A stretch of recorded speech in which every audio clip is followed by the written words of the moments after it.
Today is graduation day at a junior high school. The students joyfully take photos together, creating beautiful memories on their last day at school. Aiju Rentaro, one of the students, decides to make this final school day memorable by confessing his love to Asakawa, the girl of his dreams. Asakawa praises Rentaro for being cheerful, friendly, honest, and kind, qualities that make her like him. Unfortunately, she firmly responds that the thought of dating Rentaro makes her want to vomit. Unfazed, Rentaro retorts that he, too, would feel nauseous hearing Asakawa's answer. Asakawa runs away in tears, leaving him behind. Upon hearing Asakawa's response, Rentaro, for the first time, contemplates death due to heartbreak. Yes, he has been rejected 100 times. Friend A, Rentaro's close companion, observes him brooding near a roadside utility pole. Asakawa's rejection marks the 100th time. Teasingly, Friend bestows upon Rentaro the title of a love hero. Friend wonders aloud about Rentaro's age when he first confessed, to which Rentaro recalls the moment at 8 months old. Shocked, Friend suggests calling him a monster. Rentaro whines about wanting a girlfriend, yearning for the excitement of holding hands, playfully tickling each other in love games, and even throwing snowballs together. Friend A is puzzled as to why Rentaro, with his good looks, athleticism, excellent academic performance, kindness to everyone, and popularity among both genders, always faces rejection. Friend A encourages him and advises Rentaro not to contemplate suicide, even though his rejection record may increase in high school.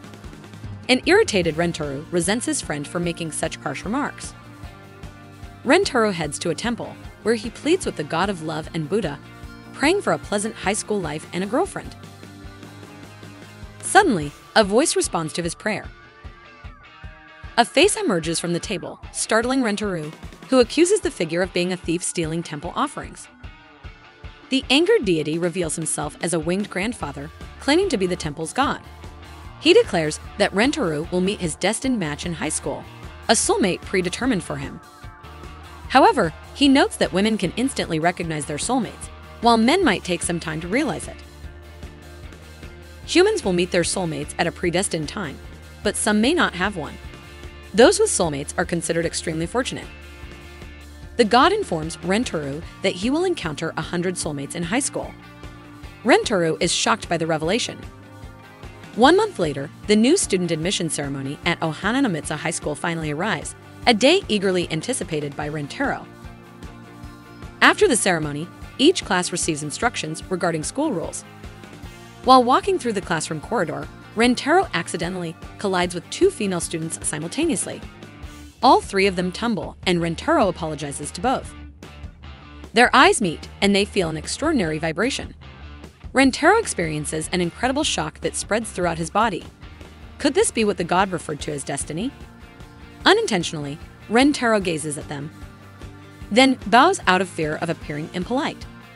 Rentaro stands up and extends a helping hand. He asks if they are okay. The pink-haired girl pretends to have sprained her ankle and asks Rentaro to take her to the school medical room.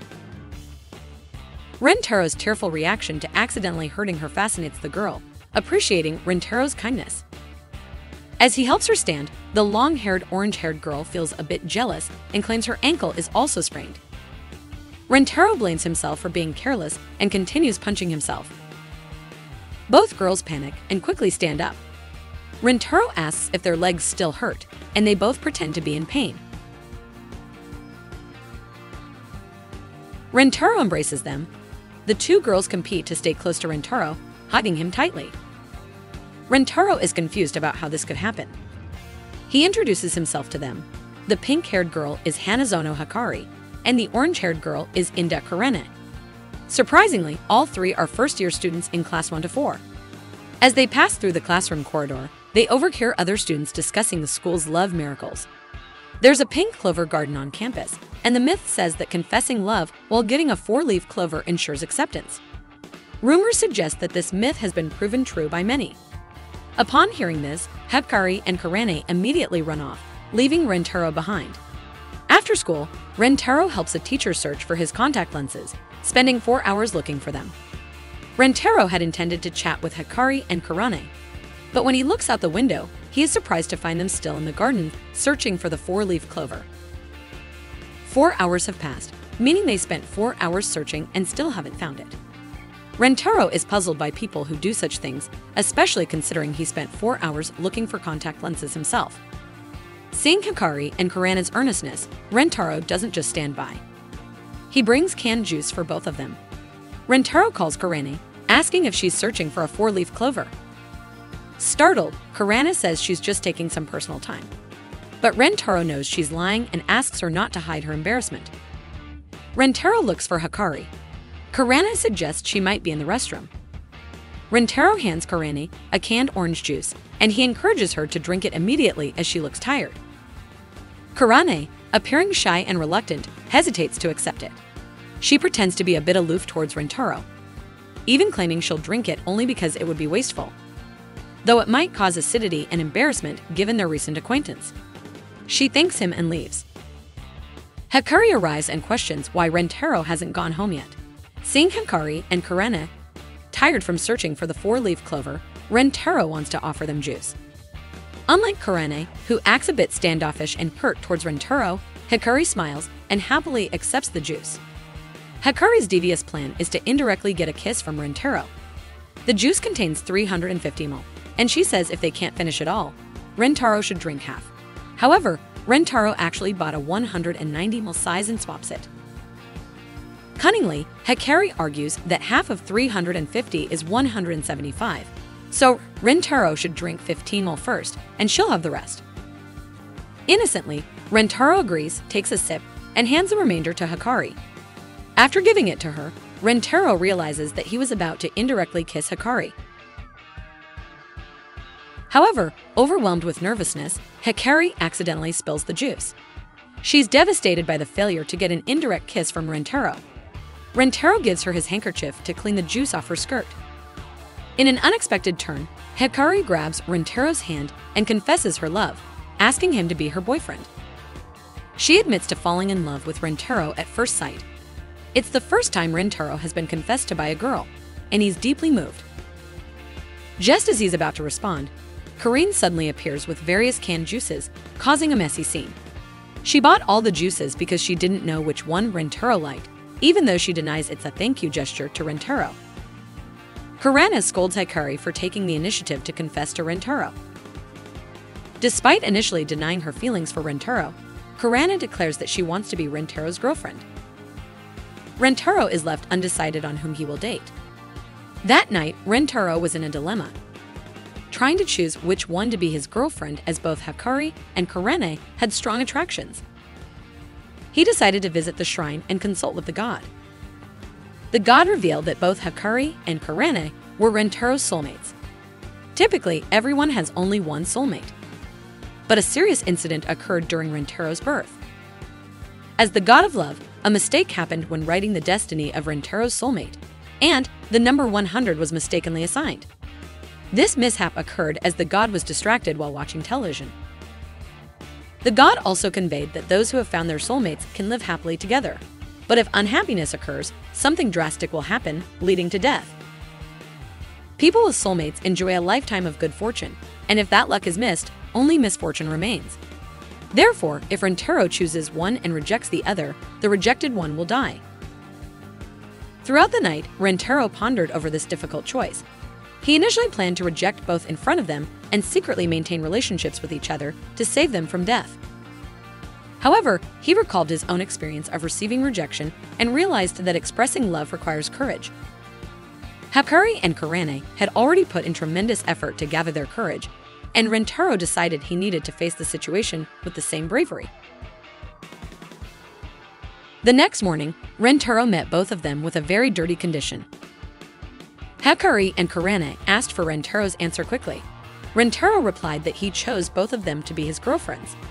He loves both of them and can't choose between them. He will do everything he has to make both of them happy. Kurana got angry and considered Rentaro's words crazy. Rentaro showed 2 four-leaf clovers. Apparently, he had been searching for them all night at school. Kurana immediately rejected him, especially having to date 2 girls at the same time, which disgusted her. Kurana thought the clovers Rentaro brought were just to show sincerity. Kurana got angry and wanted to hit Rentaro, but Hikari tried to calm her down. Rentaro brought the clovers because he saw both of them working hard to find them, and he thought it could be a romantic gesture. He brought them to respond to their love confessions and make them happy. Hikari accepted Rentaro's decision. She couldn't hold back her feelings for Rentaro and couldn't imagine falling in love with anyone other than him. Being rejected for dating two girls at once seemed like a trivial matter to her. Hikari embraced Rentaro, expressing her desire to be happy with him. Kurana eventually chose to date Rentaro, stating that she wouldn't forgive him if he didn't make her happy. Kurana held Rentaro's hand, teasingly reminding him that earlier she didn't want to be shared. Rentaro exclaimed with determination that he would make both of them happy. With this, the peculiar harem love story begins, and Rentaro still has 98 soulmates left. Will Rentaro let each of his soulmates appear and die one by one, or will he love them all? Stay tuned for the next episode.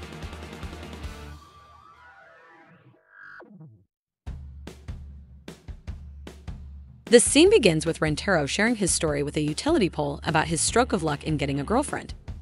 His dream of going to school with his girlfriend is about to come true, especially with two girls at the same time.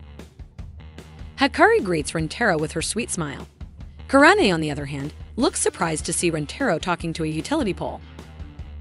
Rentaro greets both of them, and Kurana questions why Rentaro is doing something foolish.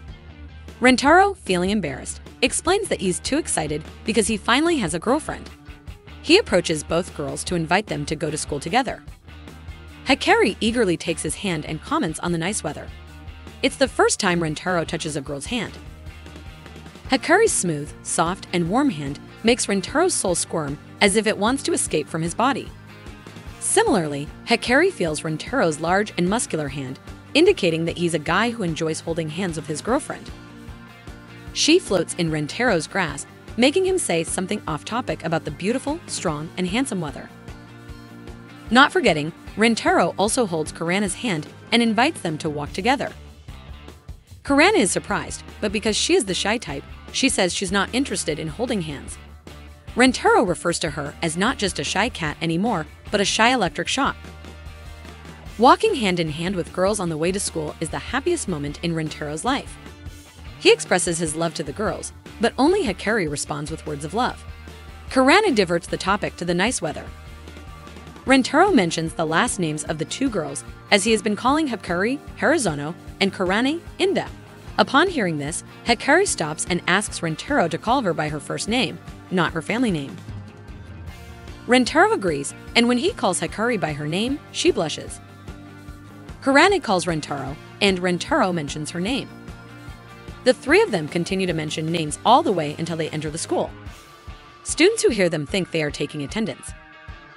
Suddenly, a student is seen running fast, chased by someone who turns out to be the vice principal's mother, shouting for forgiveness.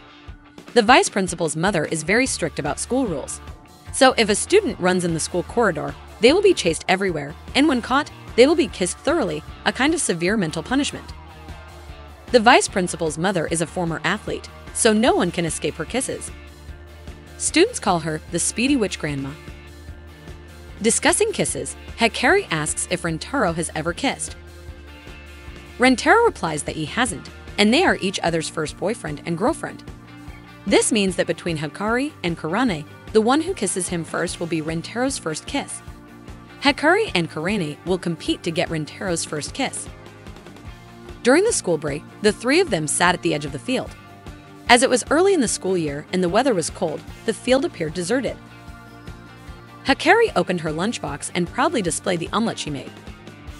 She then asked Rentaro to open his mouth and promptly fed him a bite. Rentaro praised Hikari's cooking as the tastiest in the universe. Not to be outdone, Kurana offered her homemade cookies, asking Rentaro to open his mouth. However, due to her lack of caution, she accidentally fed Rentaro's eye. Rentaro tasted the cookies and declared them the tastiest in the entire universe, frustrating Kurana as she questioned how many universes existed in Rentaro's head. Hikari brought out Baki snacks, purposely opening it upside down to reveal the chocolate part. Claiming she didn't want to dirty her hands, she fed Rentaro using her lips. She bit one end of the baki and gave the other end to Rentaro's lips. As they chewed, their faces got closer, a trick Hikari used to attempt to get Rentaro's first kiss. Seeing this, Kurane didn't want to be outdone. She took a baki and did the same thing as Hikari, but unfortunately, she accidentally jabbed it into Rentaro's eye. Kurane's long hair touched Rentaro's nose, making him sneeze. Their baki snapped, and their plan failed miserably. Seeing Rentaro's red eyes, Kurane suggested spreading his virus to her mouth to heal quickly. Although it was just superstition, Rentaro called Kurane the main attacker girl. Kurane pulled Rentaro's head closer to hers, sensing his face getting closer and ready to receive the kiss. However, Hikari intervened with her ample chest, causing Kurane to fall. Shocked, Kurane felt the soft and firm texture of Hikari's chest. Hikari suggested measuring Rentaro's body temperature, not only through the forehead, but also through the lips, claiming it's a family tradition. Rentaro argued that not even in nightclubs was there a culture of measuring temperature like that. As Rentaro and Hikari's faces got closer, Kurane managed to separate them. She pushed Rentaro, causing him to fall, and then she pinned him down, pretending he fainted so she could perform artificial respiration. Rentaro exclaimed that their logic was already broken. Hikari arrived and punched Kurane with her chest, making Kurane fall. Rentaro got up and calmed them both down. Rentaro understood that they were both trying to get his kiss. He appreciated their efforts to kiss him, finding it very sweet. The only problem was deciding who deserved his first kiss. Rentaro anticipated this would happen, and he had already thought of a way the night before. He even conducted a simulation. Basically, they shouldn't know who would get the first kiss.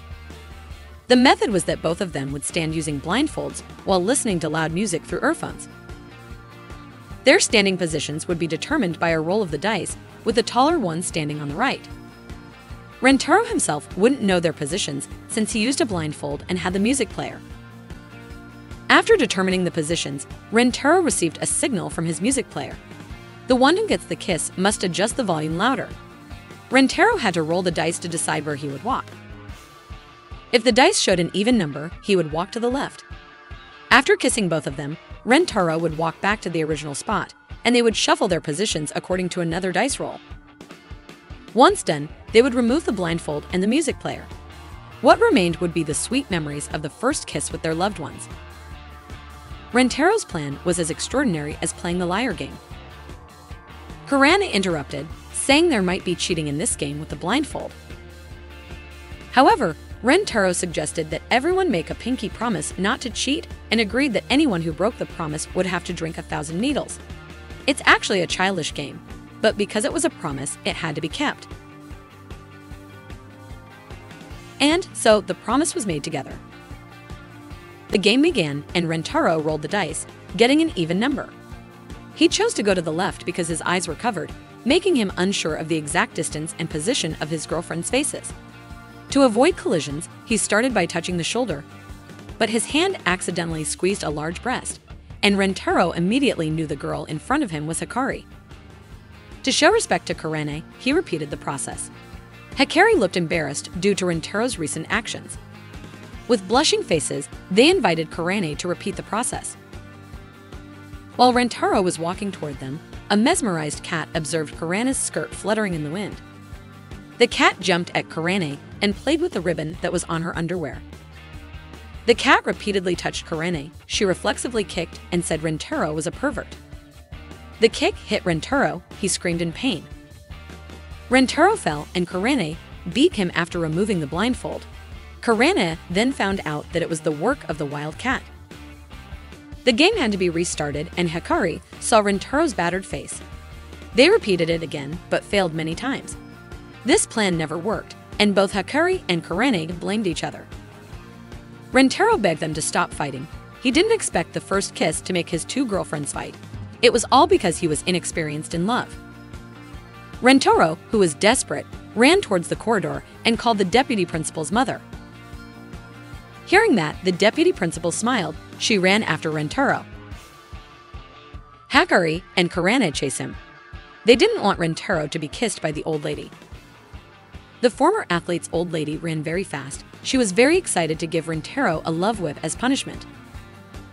He managed to catch Rentaro, pinned him down, and prepared to give him his love whip.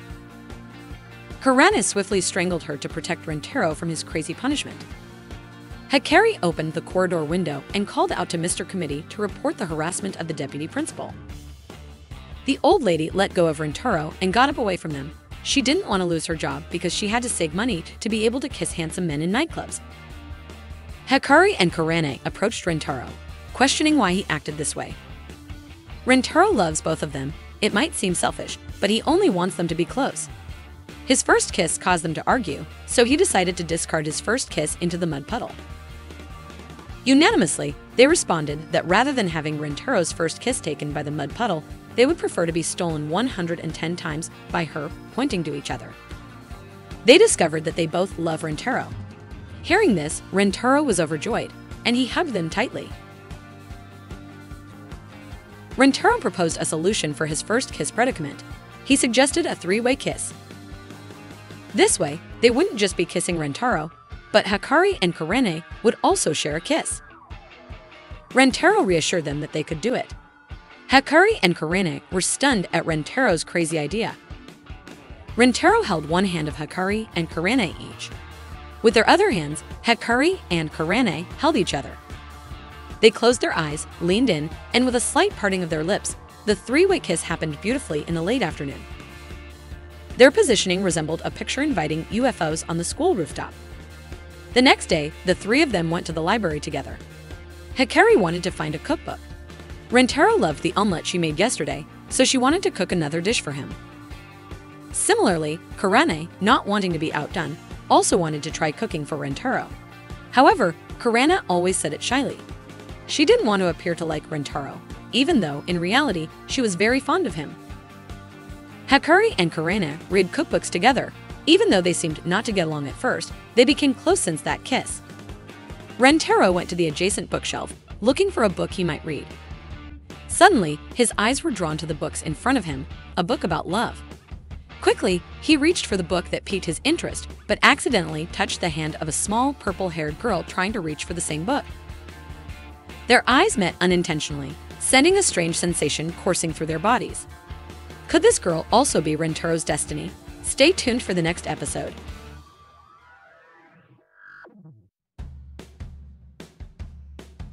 In the beginning of this episode, a scene is depicted in a palace, where a girl with long purple hair has been destined for loneliness. She has surrendered to fate, and as a princess, she will not reject the destiny that has been determined since birth. This girl accidentally locks eyes with Rentaro in the library. A surprise flows through her entire body, and Rentaro feels something similar. This signal indicates that she is his destined partner. Rentaro never expected to meet his soulmate in the library. The girl steps back and opens a page of the book she just grabbed. She asks Rentaro to read the sentence she points to. Rentaro reads it, and it says, "I am the one who rules this land." Rentaro asks if she is a librarian. She points to a sentence in the book that says, "Yes, that's correct." Surprised, Rentaro wonders if there's a rule against talking in the library. He reflexively covers his mouth and looks around. The girl again points to the sentence in the book that reads, "What are you looking for by coming here? I am willing to help you." Rentaro begins to act out what he wants to say, but the girl shows him the writing. "Why aren't you opening your mouth?" Rentaro stops his demonstration and explains why he also didn't open his mouth. The girl shows a sentence that reads, "I'm sorry, she's not good at speaking with others." Rentaro understands and says he'll find someone else. However, the girl seems disappointed and runs away. Rentaro chases after her and taps her shoulder. He asks her to help him find a book he wants to read. She turns and follows him. Rentaro asks if there's a novel about romance that ends happily, where despite facing many challenges, the couple ends up happy. He wants her to recommend a book for him. She nods and immediately grabs several books from various shelves, handing them to Rentaro. Despite her petite stature, she is willing to fetch various books for Rentaro. Rentaro sees her enthusiasm and is even more impressed after seeing the piles of books she hands him. Using the writing in the book, she apologizes if this is bothersome to Rentaro and lets him choose whichever he likes best. Rentaro decided he would read all of them since the girl had gone through the trouble of fetching them for him. He immediately went to the lending desk to borrow all the books. Unfortunately, his new library card would only be ready and usable next week. Suddenly, the girl approached Rentaro and offered him one of her books, intending to lend it to him. Rentaro smiled, accepting it gratefully. He asked for the girl's name. She showed him her student card. It read Yoshimoto Shizuka, Class 1 to 4, the same class as Rentaro. Rentaro introduced himself, apologizing for not recognizing all the faces in his class yet. Meanwhile, Hikari and Karain were engrossed in reading a cookbook together.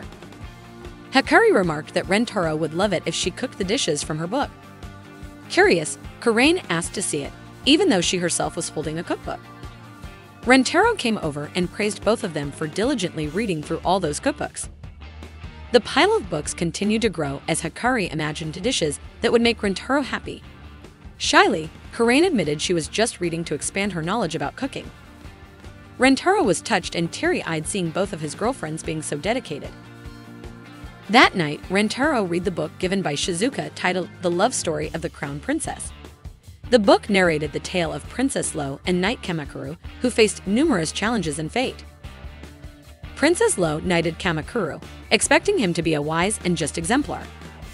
Kamakuru vowed to protect the princess with all his might. True to his word, he managed to defeat a monster set on attacking the princess. Princess Lo stayed by Kamakuru's side as he recuperated, their eyes meeting across the boundary between princess and knight.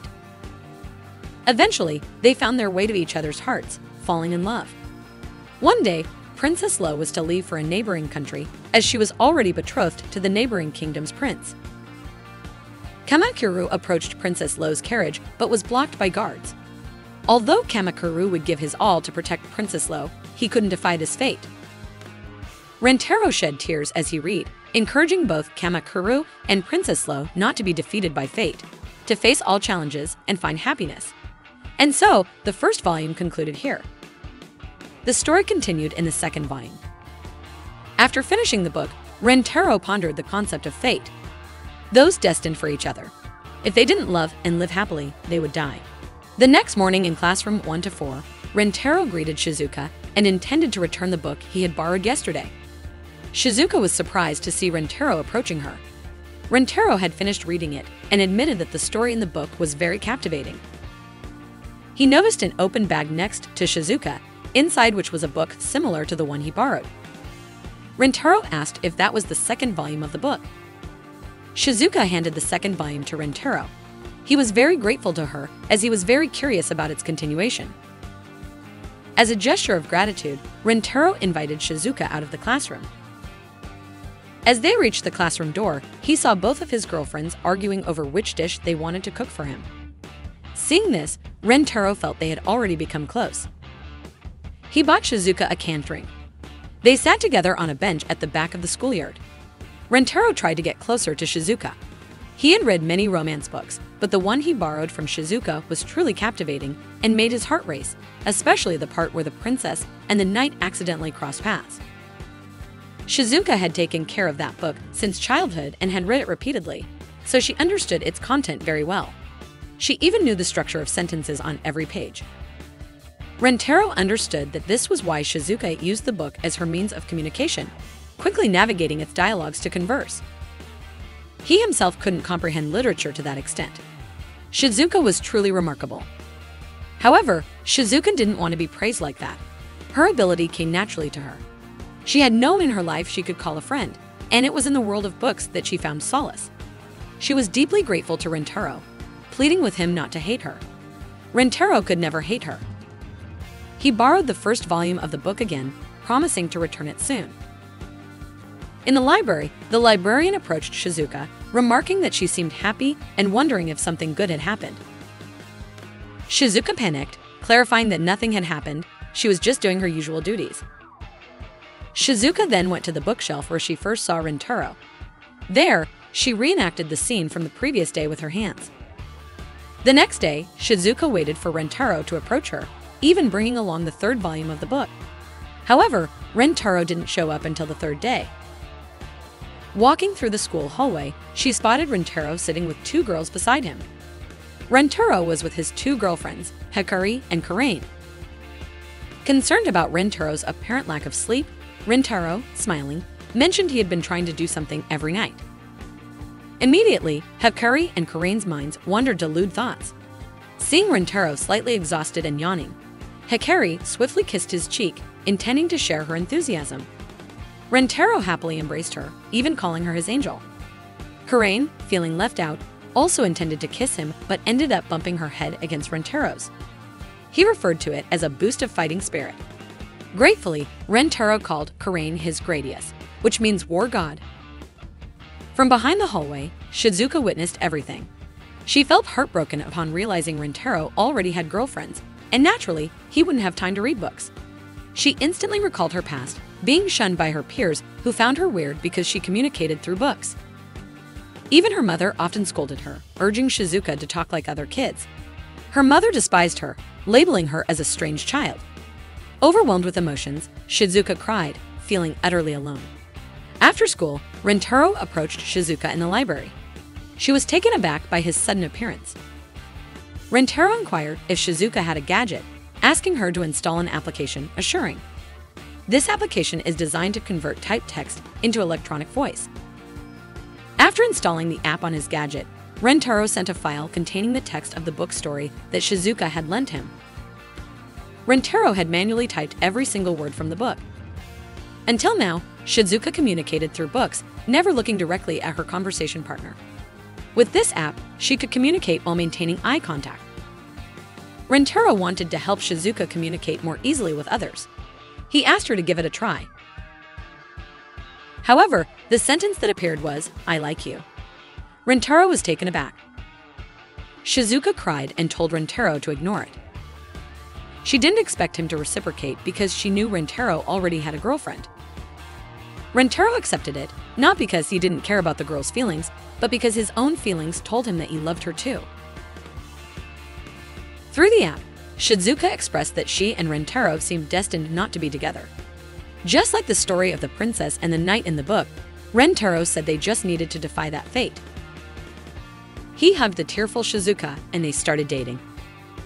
Rentaro faced Hikari and Karain, introducing Shizuka as his new girlfriend and asking them to accept her. An angered Karain commented that Rentaro's brain must have gone rotten. In contrast, Hikari admired Rentaro for not abandoning her and Karain even after getting a new girlfriend. Rentaro assured them that his feelings for them hadn't shifted to Shizuka.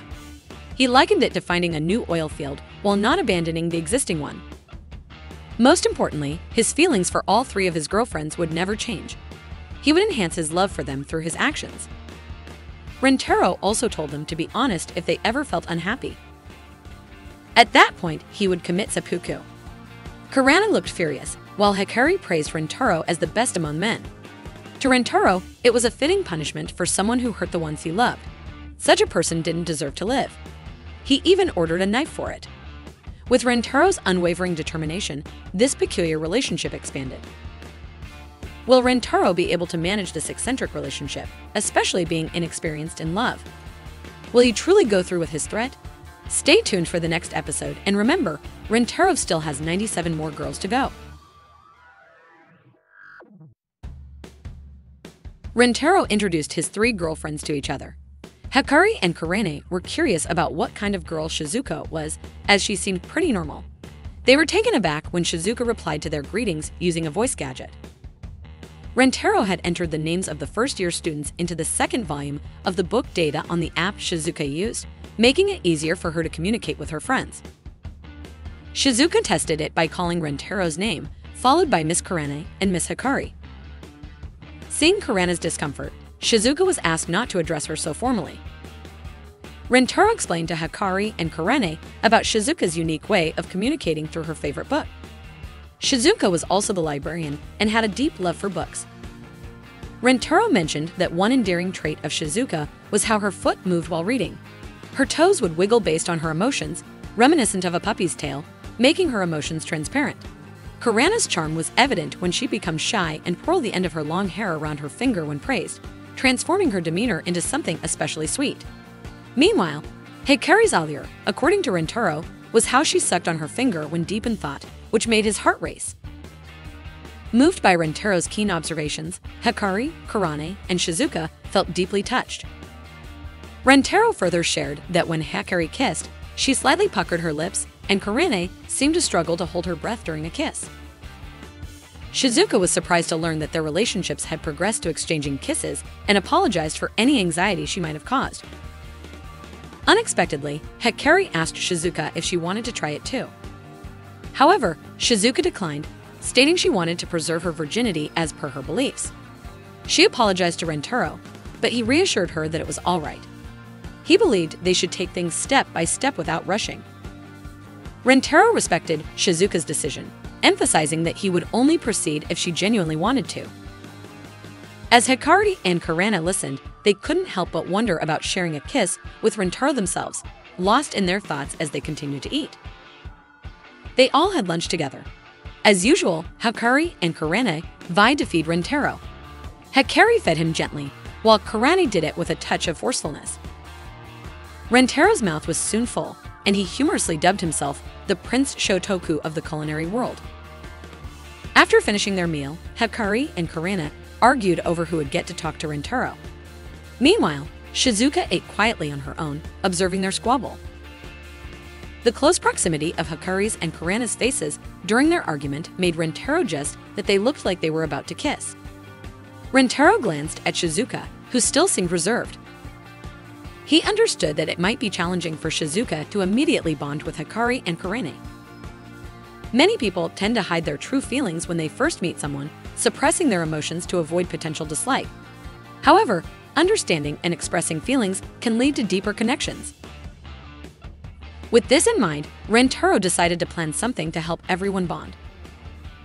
He pulled out a deck of cards and suggested they play a game of devil's tickling. To make it more exciting, Rentero added a rule: the loser would be tickled by the winner.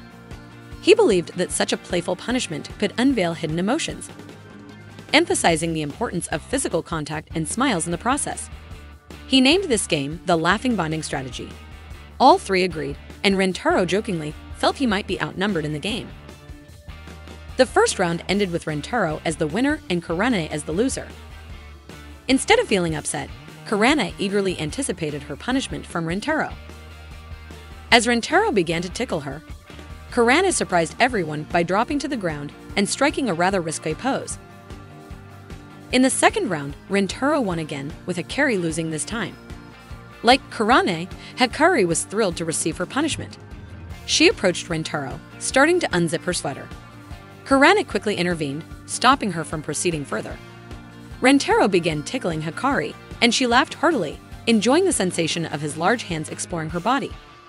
She jokingly admitted that she almost wet herself from the overwhelming sensation. The third round concluded with Rentero triumphing once more and Shizuka as the loser. Rentero was eager to tickle Shizuka, curious about the kind of laughter she would produce. However, as he tickled her, Shizuka simply smiled. Through her gadget, she conveyed that she was laughing loudly. Rentero realized that Shizuka's laughter transcended dimensions in its intensity. Rentero commented to Shizuka that even her laughter required a quote on her gadget. Shizuka acknowledged this, noting how sad it seemed. Rentero loved the sweet sound of Shizuka's laughter. Hikari and Kurane described it as a form of pollution-free laughter. Both of them were eager to best Rentero in the next round. They hoped to tickle him and touch various parts of his body, encouraging each other to win. The fourth round concluded with Rentero's defeat, but Shizuka emerged as the ultimate winner.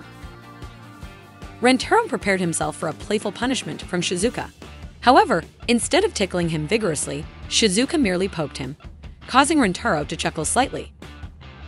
Hikari, witnessing this, was puzzled. She thought this was a golden opportunity to touch Rentero and get away with accidental touches. She believed Rentero had feelings for Shizuka due to her reserved and timid nature. Hikari saw herself as a flirtatious girl with innocent eyes, sweet gestures, and a high-pitched voice. In contrast, Shizuka's shy demeanor, trembling body, and apparent vulnerability made others naturally want to protect her. Shizuka's behavior was akin to a tall, impenetrable wall compared to Kurane's. After ending her playful poke, Shizuka excused herself to the restroom. Hikari jokingly assumed Rentero had wet himself. Hikari, Shizuka, and Kurane waited for Rentaro, the atmosphere among them palpably tense. Kuranen questioned Shizuka's earlier actions, growing visibly upset and repeating her inquiries. She also wondered why Shizuka seemed so hesitant around both her and Hikari. Through her gadget, Shizuka denied the accusations. Kuranen believed Shizuka was the only one not making an effort to get closer to Rentaro. While Shizuka desired to touch him, her timid poke indicated otherwise. Hikari tried to soothe the situation, noting that Kuranen's harsh tone might scare Shizuka. Unaware of her own intensity, Kuranen asserted that Shizuka should view them as equals, both being Rentaro's girlfriends. This statement angered Kuranen. She disliked people who hesitated to express their feelings. Ironically, Hikari pointed out that Kuranen herself often struggled with her own emotions. Shizuka agreed with Kuranen's sentiments and apologized. This was the response Kuranen had hoped for, wanting Shizuka to engage with her. Shizuka admitted to feeling intimidated, especially when compared to Hikari's grace and beauty, combined with Kuranen's striking eyes and strong-willed nature. Shizuka feared that Rentaro might compare her to them. Both Hikari and Kuranen were deeply moved by Shizuka's confession. Shizuka also acknowledged her average appearance, childlike stature, and introverted behavior, feeling inadequate compared to them. Kuranen reassured her, insisting that Shizuka was indeed sweet, petite, and gentle. She apologized for her earlier outburst. Hikari told Shizuka not to worry about it because Rentaro's love for all three of his girlfriends was immeasurable. She believed Rentaro was well aware of Shizuka's many other good qualities. While Shizuka continued to address them formally, Kuranen reminded her to use a more casual tone. She also encouraged Shizuka not to be shy and to express her desires to Rentaro if she had any. Hikari wanted Shizuka to stop being overly polite to both her and Kuranen since the three of them shared the same boyfriend. Shizuka didn't mind agreeing to their requests. From behind the restroom door, Rentaro overheard their entire conversation. He had intentionally gone to the restroom, leaving them to bond. To his surprise, the outcome was even better than he had anticipated. When Shizuka playfully poked him, he noticed Kuranen's irritation.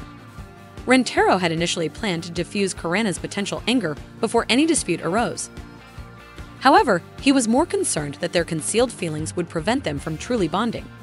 To encourage them to be brave, Rentaro realized he too needed to be courageous in facilitating their communication. As expected, Kuranen's outburst was out of concern for Shizuka. Hikari made sure Kuranen's anger didn't directly affect Shizuka. This gave Shizuka the confidence to express her own feelings. Touched by the turn of events, Rentaro emerged from the restroom. Kuranen approached him, requesting a redo of the earlier playful punishment, since Shizuka's poke hadn't tickled him. Kuranen instructed Shizuka to tickle Rentaro again. Hikari reassured Shizuka, emphasizing that everything they were doing was for her. Shizuka recalled Kuranen's advice to be straightforward and brave about her feelings. Approaching Rentaro, she confessed through her gadget that she wanted to kiss him. Her earlier claim about preserving her chastity as per divine will was a lie. Grateful and overjoyed, Rentaro stroked her head affectionately. As they leaned in, they finally shared a kiss. Watching in astonishment, Kuranen's expression was one of surprise. Hikari praised Kuranen for helping Shizuka be honest about her desires and teased her to be upfront about her own. Moving closer to Rentaro, Hikari expressed her own desire to kiss him. Staring into her eyes, Rentaro playfully asked if Hikari was any less sweet than Shizuka. Of course, he reassured her that all three, Hikari, Kuranen, and Shizuka, were the sweetest girls in the world. Having expected such an answer, Hikari closed her eyes, and they shared a passionate kiss. Rentaro then called out to Kuranen. She turned her face away, but admitting she wasn't particularly keen on it, she agreed to a kiss. As Rentaro hugged her, he complimented Kuranen on her sweetness. Pulling away, Kuranen blushed, looking endearingly embarrassed. She cried and began hitting Rentaro, the force of her punches increasing with each moment. Laughing, Rentaro expressed his desire to kiss her too. They shared a warm, heartfelt kiss. All three girls, Hikari, Kuranen, and Shizuka, got what they wanted. Smiling, Rentaro wondered if he was allowed to be this happy. He thanked them, but they responded in unison, insisting that they should be the ones thanking him.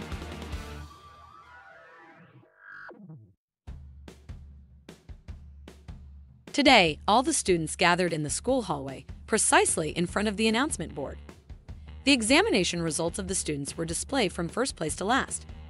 Hakari, Karane, and Shizuka were at the very back of the line. They were waiting for Rentaro, who was retrieving his forgotten gadget from the classroom. He wanted to photograph his exam results. The gadget was extremely precious to him, more than his own life, as it contained photos of their cherished memories. Rentaro entered his classroom and found his gadget on the table. He noticed a girl sitting alone in the front row. Her name was Ai Nano. Rentaro informed her that the exam results were posted and asked if she wanted to see them. Nano replied that it was pointless, as she was certain she had secured the first position. Checking the results would be a waste of time. As Nano turned her face towards Rentaro, they locked eyes, both feeling a jolt of surprise. Rentaro realized that Nano must be his destined one. He invited Nano to check the results together. However, Nano insisted it would be a waste of time. Rentaro apologized and left. Hakari ranked 25th out of 240 students. Shizuka was 44th, and Karane stood at 87th, just above Rentaro, who was 88th. Rentaro felt proud and commended his 3 girlfriends for their hard work. He noticed Ai Nano's name at the top, securing a perfect score in every subject. Rentaro asked his 3 girlfriends if they knew the top-ranking Ai Nano. They informed him that Nano was their classmate, often seen studying diligently by the window. According to rumors, she could answer any question from any subject accurately and efficiently. So everyone assumed she was either AI or artificial intelligence. Today, the first-year class was conducting a biology practical in the laboratory. Students were tasked with drawing the onion epidermal cell by observing an onion slice under a microscope. They worked in groups, and by chance, Rentaro was in the same group as Nano. Hakari, Karane, and Shizuka were in the neighboring group. Rentaro was still captivated by Nano. He offered to fetch the microscope. As Rentaro gazed at Nano, she seemed different from Hakari, Karane, or Shizuka, who he imagined as sweet and charming. Nano appeared beautiful and captivating. Rentaro arrived with the microscope, stating that this was a hands-on activity, so there was no need for textbooks. He was surprised to see Nano redrawing their group's assignment from the textbook. Nano argued that redrawing from the textbook was more efficient than observing through the microscope. She also claimed that the practical was pointless, as it involved repeating previous answers and was a waste of time. When the teacher arrived to monitor the students, Rentaro quickly urged Nano to do it correctly. Nano glanced through the microscope and remarked that it was merely a formality. The image she saw was not from the onion slice, but from her textbook. Rentaro began to understand why Nano was perceived as an odd genius by her peers. Rentaro was slicing an onion when he accidentally cut his finger. He rinsed the wound and said he would go to the school medical room to treat it. Nano, seeing this, offered a more efficient solution. She sucked on Rentaro's injured finger. Rentaro was instantly surprised by Nano's action. According to Nano, saliva contains antibacterial properties, and minor cuts don't need antiseptic solutions. Rentaro couldn't believe he was witnessing someone as beautiful as Nano licking his finger. He admired Nano's beauty up close, even imagining her soft lips and warm saliva. It felt like a dream. Fortunately, Rentaro's 3 girlfriends didn't see this scene, as they had their backs turned. After the biology practical, Rentaro thanked Nano for treating his wound. Nano said she did it because cleaning up the laboratory equipment alone wasn't efficient. Rentaro intended to buy her juice as a thank you, but Nano declined. Rentaro wanted to chat more closely with Nano, but she felt it wouldn't be beneficial. Rentaro tried to convince her, saying that enjoyable conversations were as beneficial as spending time on hobbies or outings. Nano disagreed, believing that leisure activities wouldn't improve exam scores or performance, so they weren't beneficial. Rentaro argued that grades and performance weren't everything. But for Nano, anything not needed for the future wasn't beneficial. They continued debating their points. Nano added that beneficial things included money, equipment, and knowledge. She ended the debate and walked away, leaving Rentaro in contemplation about whether Nano was truly his destined one. That night, while studying, Nano thought about Rentaro. She reflected on her actions in the laboratory. realizing she wanted to be useful to him and wished to be loved by him. Saliva on a wound could lead to infection, but she didn't understand the emotions she was experiencing. Nana lost focus on her studies, continuously writing the number phi by extending the digits after the decimal point. She filled her whiteboard and several pages of paper, realizing she had wasted significant time. The next morning, Nana approached Rentaro in class and confessed her feelings. She asked him to start a relationship with her. Rentaro admitted he liked Nano too and hoped they could be together. Unexpectedly, Nano apologized, saying Rentaro should have rejected her. Since that didn't happen, she decided to reject him. Nano met Rentaro intending to end their budding relationship. Rentaro was puzzled because they both had feelings for each other. Nano believed that love only led to marriage and children, which she wasn't ready for. She also felt that student relationships were unproductive and a waste of time. Nano firmly decided not to date Rentaro.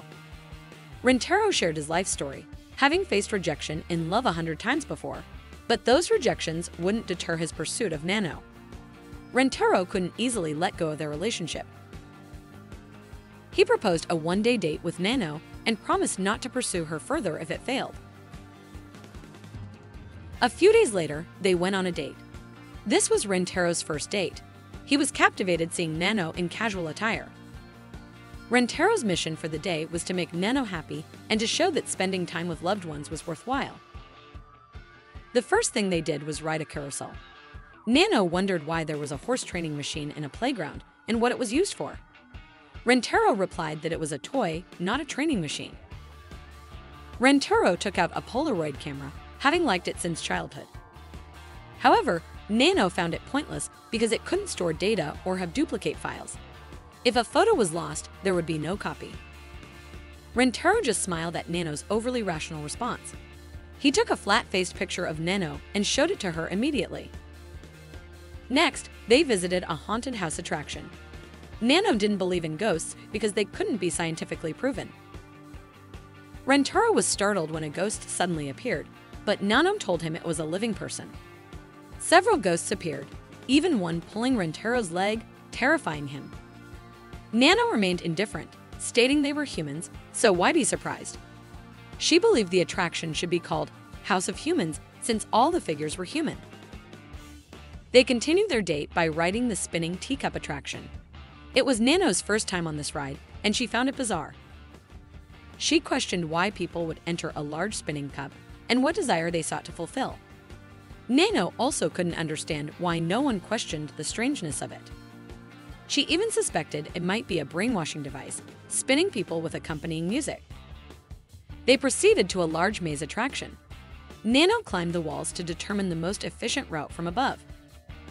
As they navigated the maze and reached a dead end, Nano commented they should have made a correct path, as this was a waste of time.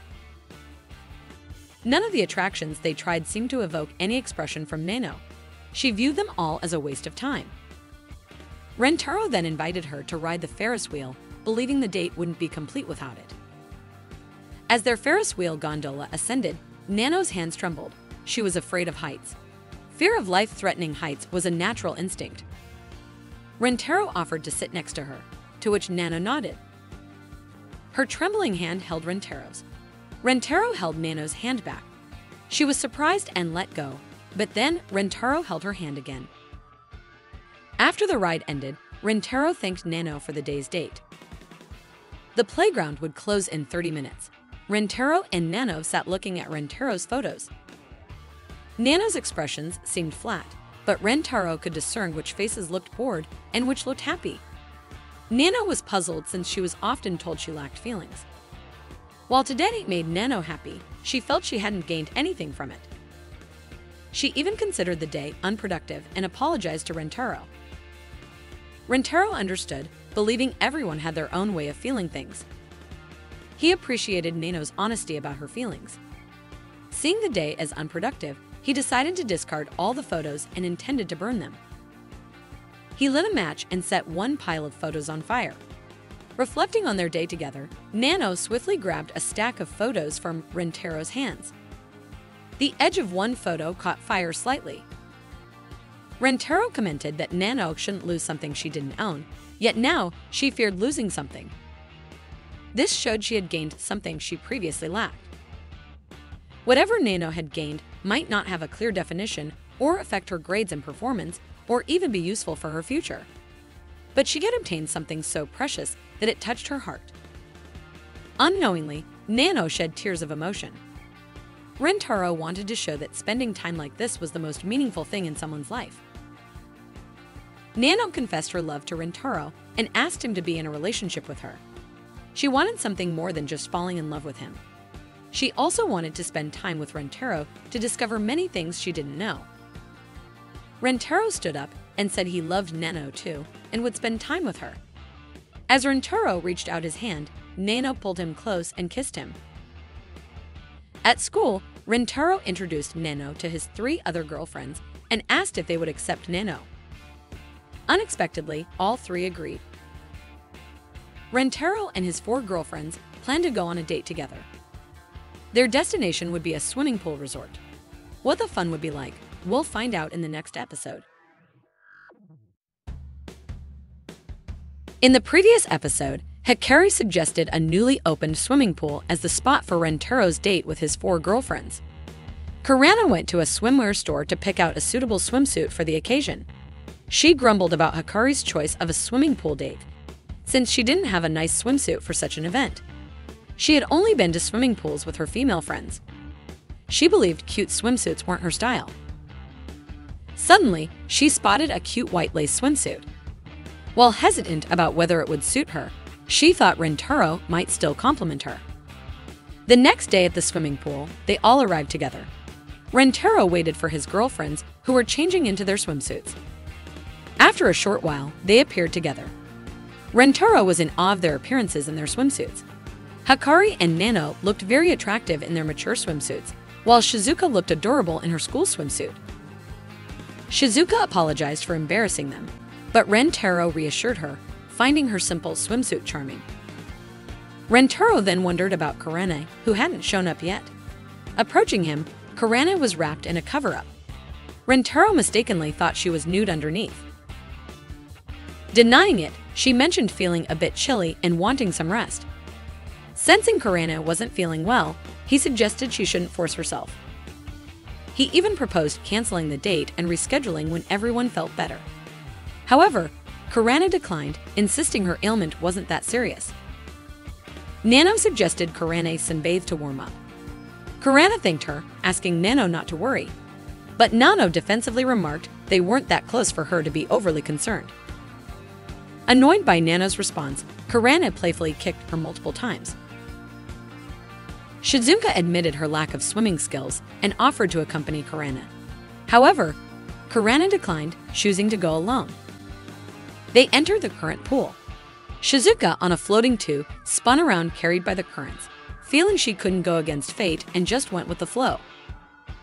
Conversely, Nano viewed the pool as a facility designed to train for unexpected disasters. She tried swimming against the current, but Rentaro advised her against it. Hikari then playfully threw herself at Rentaro, claiming the current was too strong. She intentionally pressed her chest against his arm. Rentaro asked her to stop, stating he cherished his girlfriend with pure intentions. Nano, in a bold move, grabbed Rentaro's hand and pressed it against her chest, startling him. She wanted Rentaro to feel her feminine allure, believing her method was more effective.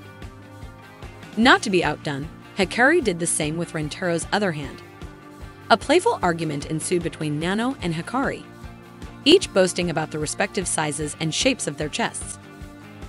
They asked Rentaro which one he liked more, but Rentaro had a nosebleed and fainted in the swimming pool. His pulse was faint and he wasn't breathing. They pulled him to the poolside and began administering CPR. They continued to argue, each trying to be the one to give Rentaro CPR. Meanwhile, Shizuka continued to drift and was unaware of her location. She realized she had been separated from Rentaro and the others. She tried to swim to the edge but couldn't manage it. It dawned on her that she was trapped. Shizuka tried calling for help with her phone multiple times, but no one around noticed. Her float's air leaked out, causing her to drift towards the central area of the current pool. Rentaro remained unconscious. Despite Hikari and Nano's efforts with CPR, there was no response. They decided to seek help.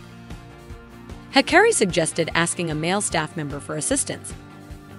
As Hikari and Nano ran past some flirtatious guys, one of them tried to flirt with Hikari. She declined and said she was in a hurry. However, he was captivated by Hikari's ample chest and soft hands. He tried to grab Hikari from behind, but Nano swiftly stopped him. He accused Nano of being aggressive for holding his hand. He then attempted to touch Nano's chest, but she managed to poke his eyes, causing him to fall in pain. Two of his friends stepped in, threatening Hikari and Nano. They demanded that Hikari and Nano entertain them. Nano offered to go with them, urging Hikari to seek help for Rentaro, believing it was the most efficient action. Hikari questioned why Nano would sacrifice herself, especially after she had protected her earlier. Nano didn't want anything to happen to Hikari, as it would upset Rentaro. However, Rentaro would also be distressed if anything happened to Nano. Yet, Nano believed Rentaro would be more devastated if something happened to Hikari, given she was his first girlfriend. The two men gave them a choice: either entertain them or face violence. Hikari firmly refused, declaring they wouldn't entertain the two men. Nano, being Rentaro's recent girlfriend, didn't know much about him yet. The lewd man grew furious and approached them, ready to assault Hikari. But just in time, Rentaro arrived to shield her. Angrily, Rentaro questioned what the man intended to do with both his girlfriends. The man warned Rentaro not to intervene, mentioning that the girl had injured his friend's eyes. Hikari then explained that Nano had acted in self-defense when he forcibly grabbed her. Rentaro apologized on behalf of Nano for injuring the man's friend's eyes. In return, he offered to entertain them instead. The man demanded that Rentaro take away one of the girls who was his girlfriend. Rentaro was furious, stating that both girls were his girlfriends. The man didn't believe him and asked Rentaro to prove it by kissing them both. The man assumed Rentaro wouldn't dare to kiss another girl in front of his girlfriend. However, Rentaro declined, finding it inappropriate, and refused to do it. Suddenly, Nano pulled Rentaro's face and kissed him on the lips, followed by Hikari, who did the same. Observing this, the two men concluded that the younger generation's love antics were indeed strange. Before leaving, they mocked Rentaro as a perverted man. Curious, Hikari and Nano wondered how Rentaro regained consciousness and found them. It was all thanks to Kurana. She had seen Hikari and Nano being harassed by the lewd men. However, Rentaro was not with them. Kurana looked around the current pool area and discovered Rentaro unconscious. She tried waking him up, informing him that Hikari and Nano were in danger. Instantly, Rentaro jolted awake. Panicking, he asked about their whereabouts. Without hesitation, Rentaro sprinted to their rescue. He praised Nano for bravely defending them against the lewd man and thanked her for protecting Hikari. Nano did it because she knew Hikari meant a lot to Rentaro. Rentaro pleaded with Nano not to act recklessly again, as he would be devastated if anything happened to her. Realizing Hikari's earlier words about not fully knowing Rentaro were true, Nano agreed.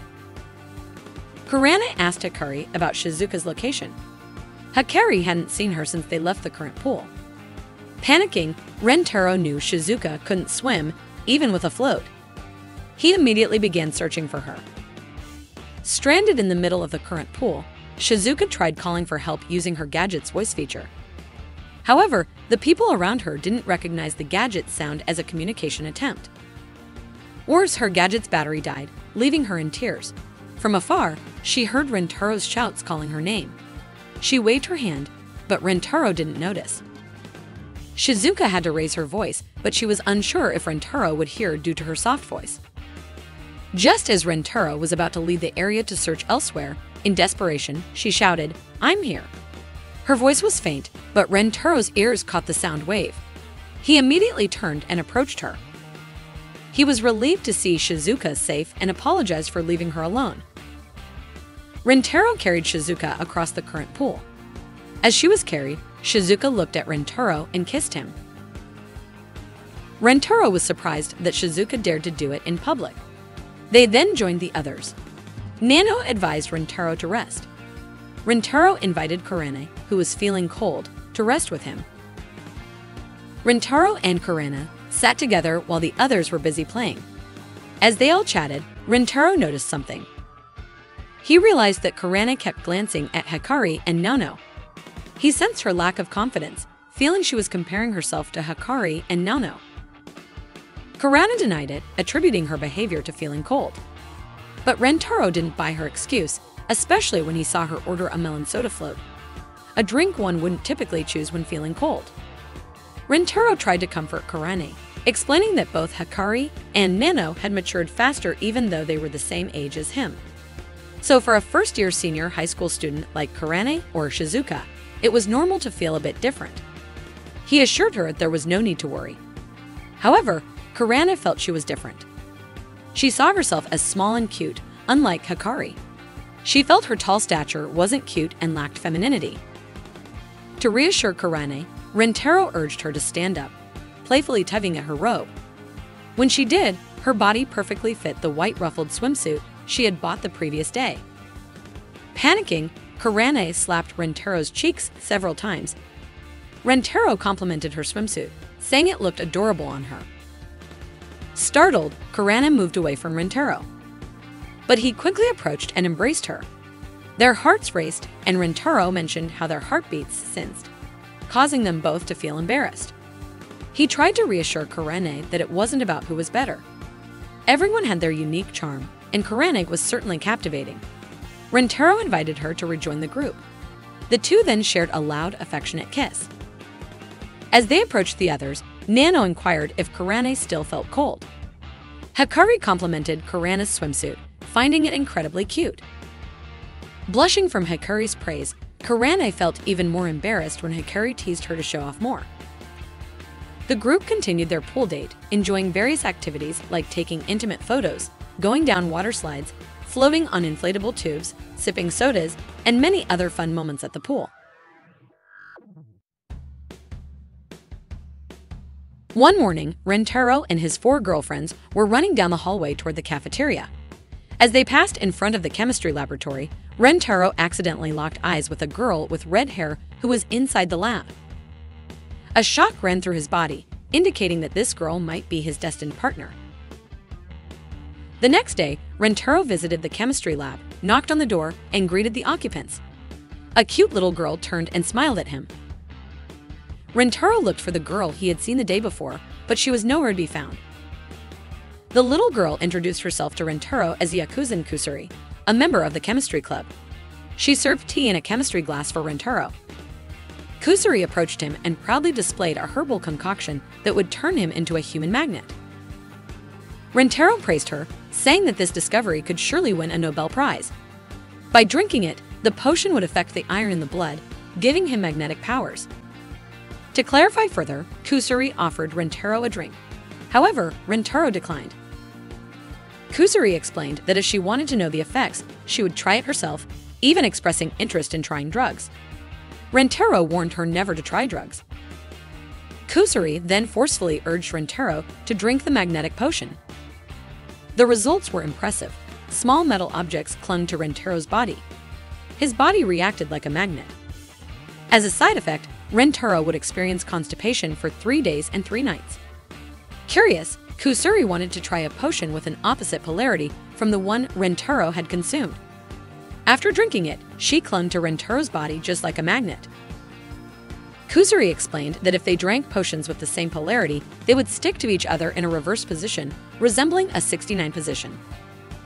They were still stuck together, and Kusuri was surprised by the magnetic attraction being stronger than she had imagined. However, the effects of the potion would wear off in 10 minutes. Kusuri mentioned that she had been holding her urge to pee for a while. Rentaro scolded her, doubting that she would urinate while they were stuck together like this. Kusuri admitted that going to the bathroom was inconvenient, so she wore diapers and ended up urinating in them. After 10 minutes, the effects of the potion wore off, and they separated. Kusuri was known for creating various remarkable drugs, such as one for seeing in the dark, one for slowing down sounds heard, one for enlarging or shrinking the body, and even one for changing genders. She truly had a passion for medicines. Rentaro noticed how radiant Kusuri looked. He had originally come here to meet the girl he had seen yesterday, but now he was captivated by Kusuri. Kusuri sensed that Rentaro admired her cuteness. Rentaro was surprised at how she knew. Kusuri admitted that she had added a love potion to the tea Rentaro drank. She also confessed that she had loved Rentaro since their first encounter. She asked Rentaro to be her boyfriend. With the love potion in effect, Rentaro found it impossible to refuse her. He immediately vomited into the sink. Kusuri was furious, considering Rentaro disrespectful and ill-mannered for vomiting after she had confessed her feelings to him. However, Rentaro explained that he only vomited the love potion he had consumed. Kusuri cried, thinking that Rentaro didn't like her when she was deeply in love with him. Rentaro blamed Kusuri, stating that he wanted to respond to her confession based on his genuine feelings, not under the influence of drugs. Suddenly, Rentaro began to experience severe seizures, a reaction to rejecting the potion. An antidote was prepared for Rentaro to drink, but his strong convulsions made it challenging to administer the medicine. With no other option, Kusuri took the antidote herself and gave it to Rentaro through a kiss. Afterward, his rejection symptoms subsided, and the effects of the love potion in his body began to fade. When Rentaro regained consciousness, he saw Kusuri, still appearing cute. The reason for his severe reaction to the potion was that he was already in love with her, making it impossible to fall in love again. Kusuri prostrated herself, begging Rentaro to be her boyfriend, equating her love for him with her love for medicines. Rentaro was taken aback when Kusuri confessed while prostrating herself and asked her to stand up. Suddenly, Kusuri's body transformed, becoming larger and fuller, just like the woman Rentaro had seen in the chemistry lab the day before. This transformation occurred because Kusuri had accidentally consumed the antidote while administering it to Rentaro. This adult form was her original appearance. Kusuri admitted that she was actually a senior student and the president of the chemistry club. Rentaro was shocked to learn that Kusuri was his senior. Kusuri's original body had poor eyesight and her hair obstructed her vision, so she chose a smaller form when conducting experiments. Rentaro finally realized that the little girl earlier was his senior and the woman he had seen in the chemistry lab. In other words, Kusuri was his destined partner. He then prostrated himself, accepting Kusuri's confession of love. Overjoyed, Kusuri embraced Rentaro. Rentaro brought Kusuri to meet his 4 girlfriends and asked for their approval for Kusuri to become his girlfriend. Kusuri introduced herself to them.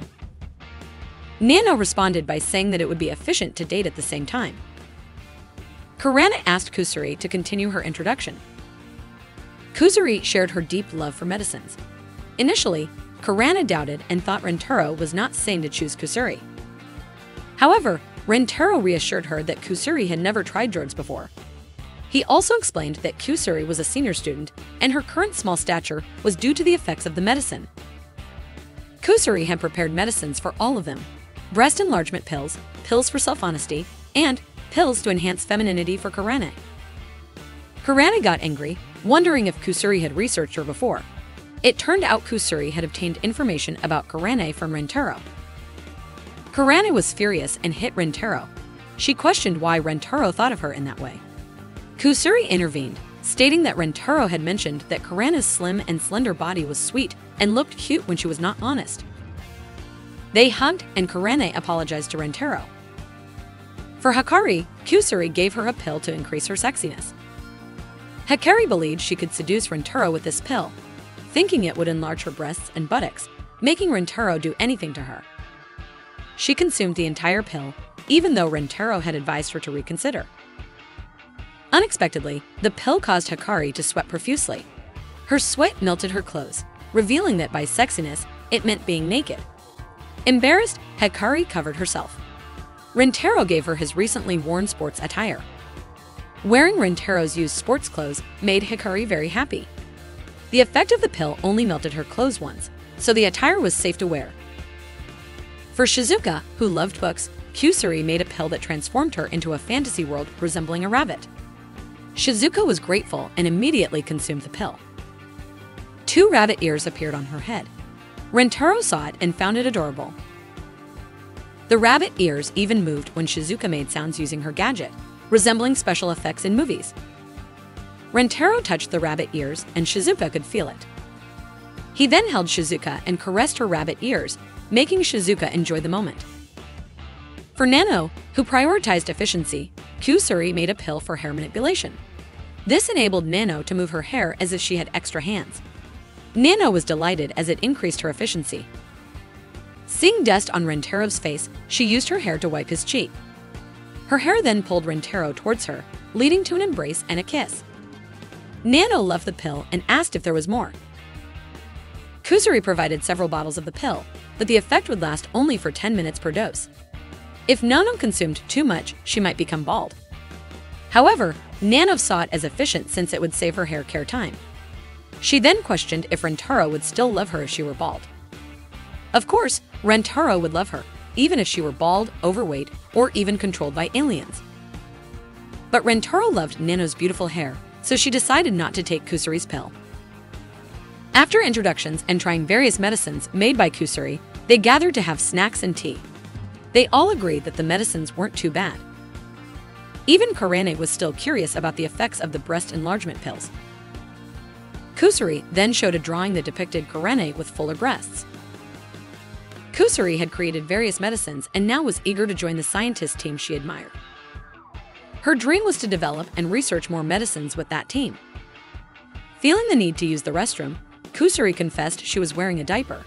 However, Rentaro insisted she go to the restroom. Hakari took the initiative to pour the tea. Kusuri warned her that there was a special thermos for Rentaro's tea, while the tea for the 5 of them was the same. Rentaro was surprised there was a special tea for him. Kusuri explained that one had a flavor preferred by males, and the other had a flavor preferred by females. She mentioned they could easily distinguish them by looking at the thermos. There was a large blue thermos and a small pink one. Naturally, they concluded that the large one was for the 5 girls, and the small one was for 1 person. After Kusuri returned from the restroom, the teas were ready to be consumed. They ate cake together and chatted. Seeing Rentaro drink his tea, Kusuri was confident her plan would work. However, upon noticing his tea's color, she realized there was a mix-up. Kusuri claimed they all drank the wrong teas, distinguishing them by gender colors. But it was too late. They had all consumed their teas. Rentaro didn't mind the mix-up since it was just a difference in taste. Kusuri admitted that the tea she made specifically for Rentaro contained a potion that made the drinker want to kiss their loved one. She wanted Rentaro to continuously kiss her, unlike before when only she kissed him while giving the neutralizing medicine. She desired a genuine kiss. Rentaro was surprised and upset, mentioning he would have been willing if Kusuri had simply asked. As Kusuri tried to kiss Rentaro, Karana intervened with her jealous flames. She pulled Kusuri away and threw her. The potion was never meant to be consumed by women because the desires of men and women are different. If women consumed it, they could lose control, unleashing their full capabilities. The 4 of them lost their instincts to kiss with the boundaries of rationality gone. They were consumed with nothing but the urge to kiss their loved ones, losing their personalities, wandering aimlessly. In other words, they became kissing zombies. Once caught, Rentaro wouldn't stand a chance. If they didn't take the neutralizing medicine soon, the potion would spread throughout their bodies, making them like that forever. Rentaro and Kusuri had only 1 hour to stop it all.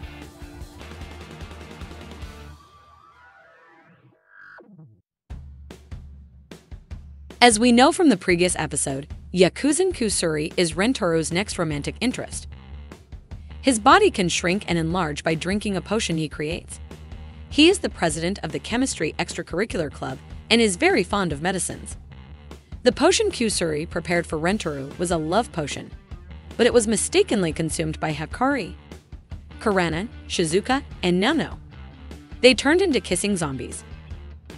If they don't drink the antidote before the potion spreads throughout their bodies, they will remain like that forever. This episode is called Resident Evil Kissing Edition. The 4 kissing zombies chase after Rentaro and Kusuri. They enter our room and close the door. Unfortunately, Kusuri cannot make the antidote there. She needs to make it in the chemistry lab. Rentaro and Kusuri escape from the room, heading to the chemistry lab, leaving the zombies stuck at the door. Before reaching the lab, they find that the zombies have blocked their path, having gotten ahead of Rentaro and Kusuri. Panicking, Kusuri quickly grabs a potion from her pocket, a potion that causes skin to blister painfully upon contact. However, Rentaro stops her, not wanting to harm the 4 girls. He suggests changing direction.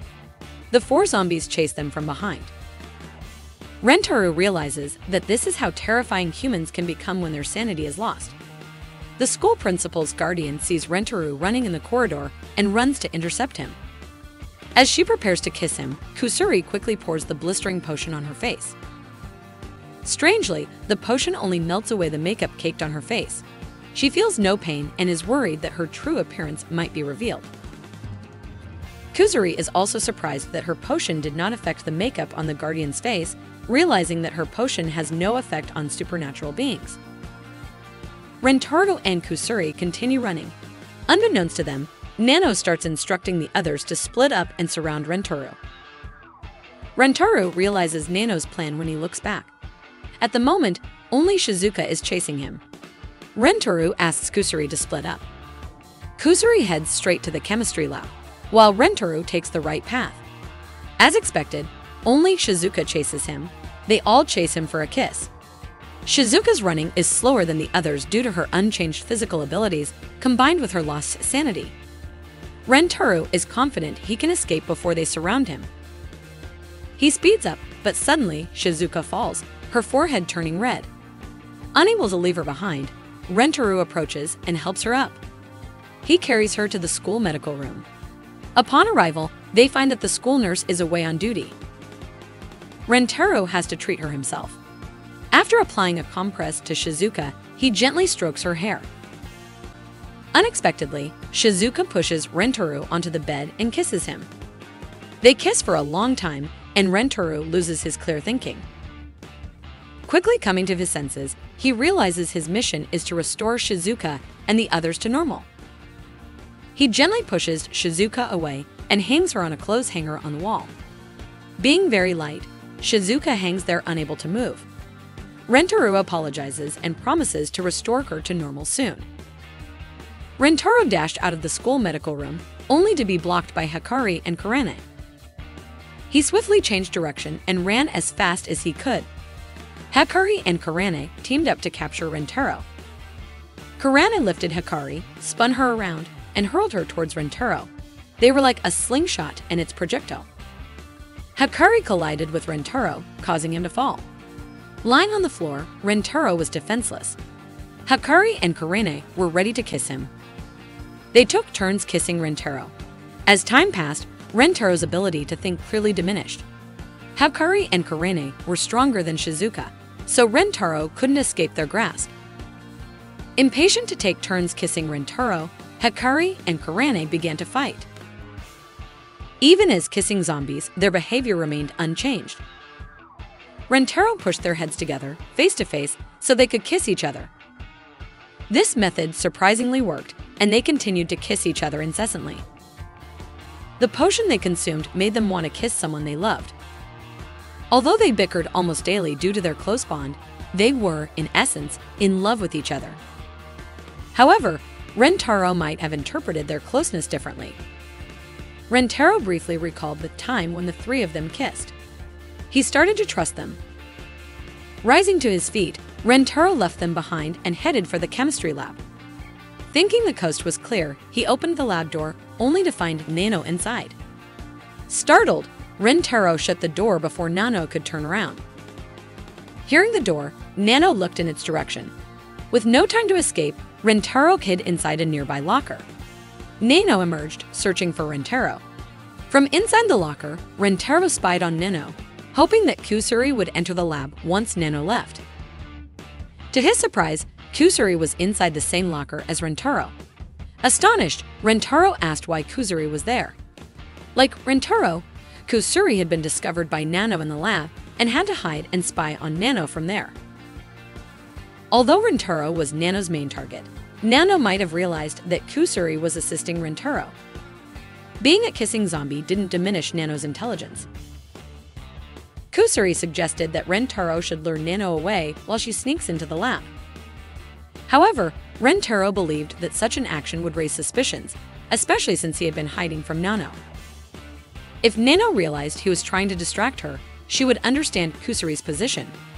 Rentaro was puzzled about how to handle the situation, especially since he wanted to save everyone before the potion spread throughout their bodies. Kusuri blamed herself just as before. Whenever she became too focused on medicines, problems arose. That's why all the club members left. Kusuri didn't mind others hating her, but she didn't want Rentaro to hate her for the troubles she caused. She cried, vowing to stop making medicines. Kusuri apologized to Rentaro. Suddenly, she had an idea to end it all. Kusuri produced an antidote. Rentaro thought she would give the neutralizing potion to Nano to restore her to normal, and then create another antidote for the rest. However, to Rentaro's surprise, Kusuri drank it herself, even though it was intended for Nano. They argued inside the locker, causing the vials of potion to shatter. Kusuri had another plan. After drinking the antidote, she would grow in size. Since Nano wouldn't recognize her in this form, Kusuri might be able to enter the lab. At that moment, Rentaro's face turned red because Kusuri's enlarged body inadvertently touched parts of his body in the cramped space. Kusuri explained she would shrink back soon since she had only taken a small amount of the antidote. There was a possibility that Nano would stop making the potion once Kusuri shrank. Therefore, Kusuri planned to tie up Nano first. Rentaro doubted if Kusuri could do it, but she reassured him that she could use her enlarged form to her advantage.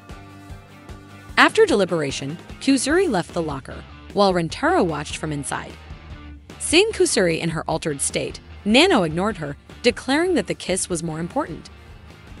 Just as Kusuri was about to tie her up, Nano turned around. Panicking, Kusuri claimed she was just passing by, but accidentally revealed her name. As a result, Nano tied her up instead. Feeling desperate, Rentaro realized he had no other choice but to distract Nano.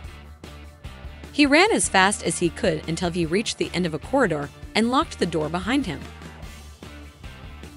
Exhausted and drained, Rentaro sat behind the door, knowing that Nano intended to break it down. Nano pulled the door handle with such force that it left a large hole in the door. Rentaro was startled to see Nano's face appear through the door. Nano entered the room and approached the helpless Rentaro. Nano managed to capture him and kissed him. He felt powerless and unable to break free from Nano's kiss, thinking that it was all over and fearing he might not be able to save the others. After what felt like an eternity, Kusuri arrived and gave Nano the neutralizing potion. Nano immediately fainted after drinking it. When she regained consciousness, she would return to her normal self. Kusuri asked if this was all part of Rentaro's plan. Rentaro explained that rather than a plan, it was more like a gamble, distracting Nano and buying time. The goal was to wait for Kusuri, who had only consumed a small amount of the neutralizing potion. The ropes would loosen as her body shrank due to the diminishing effects of the potion. Unaware that she was shrinking because the potion had worn off, Kusuri thought Rentaro had given her a potion that melted the ropes. Rentaro and Kusuri then administered the neutralizing potion to the others and took them all to the school medical room. Once everyone was conscious, they returned to normal. Confused about what had happened, they remembered their actions towards Rentaro. Hikari apologized to Rentaro, realizing she also recalled what she had done with Kurane. Embarrassed, Hikari pretended not to remember anything, and Kurane did the same, feeling ashamed about their kissing moment. Nano and Shizuka were puzzled by their behavior. Kusuri admitted her mistake and apologized to everyone, feeling guilty for the potion she had created. She repeatedly said sorry. Rentaro reassured her, acknowledging that while Kusuri's potion had turned them into zombies, it was also her potion that had restored everything to normal, balancing things out. Rentaro vowed to face any future problems caused by Kusuri's potions together with her. He also hoped Kusuri would never say she'd stop making the medicines she loved. Rentaro expressed his love for Kusuri's dedication to medicine. Touched by Rentaro's words, everyone felt proud of his attitude. Overwhelmed with emotion, Kusuri hugged Rentaro tightly and warmly kissed him.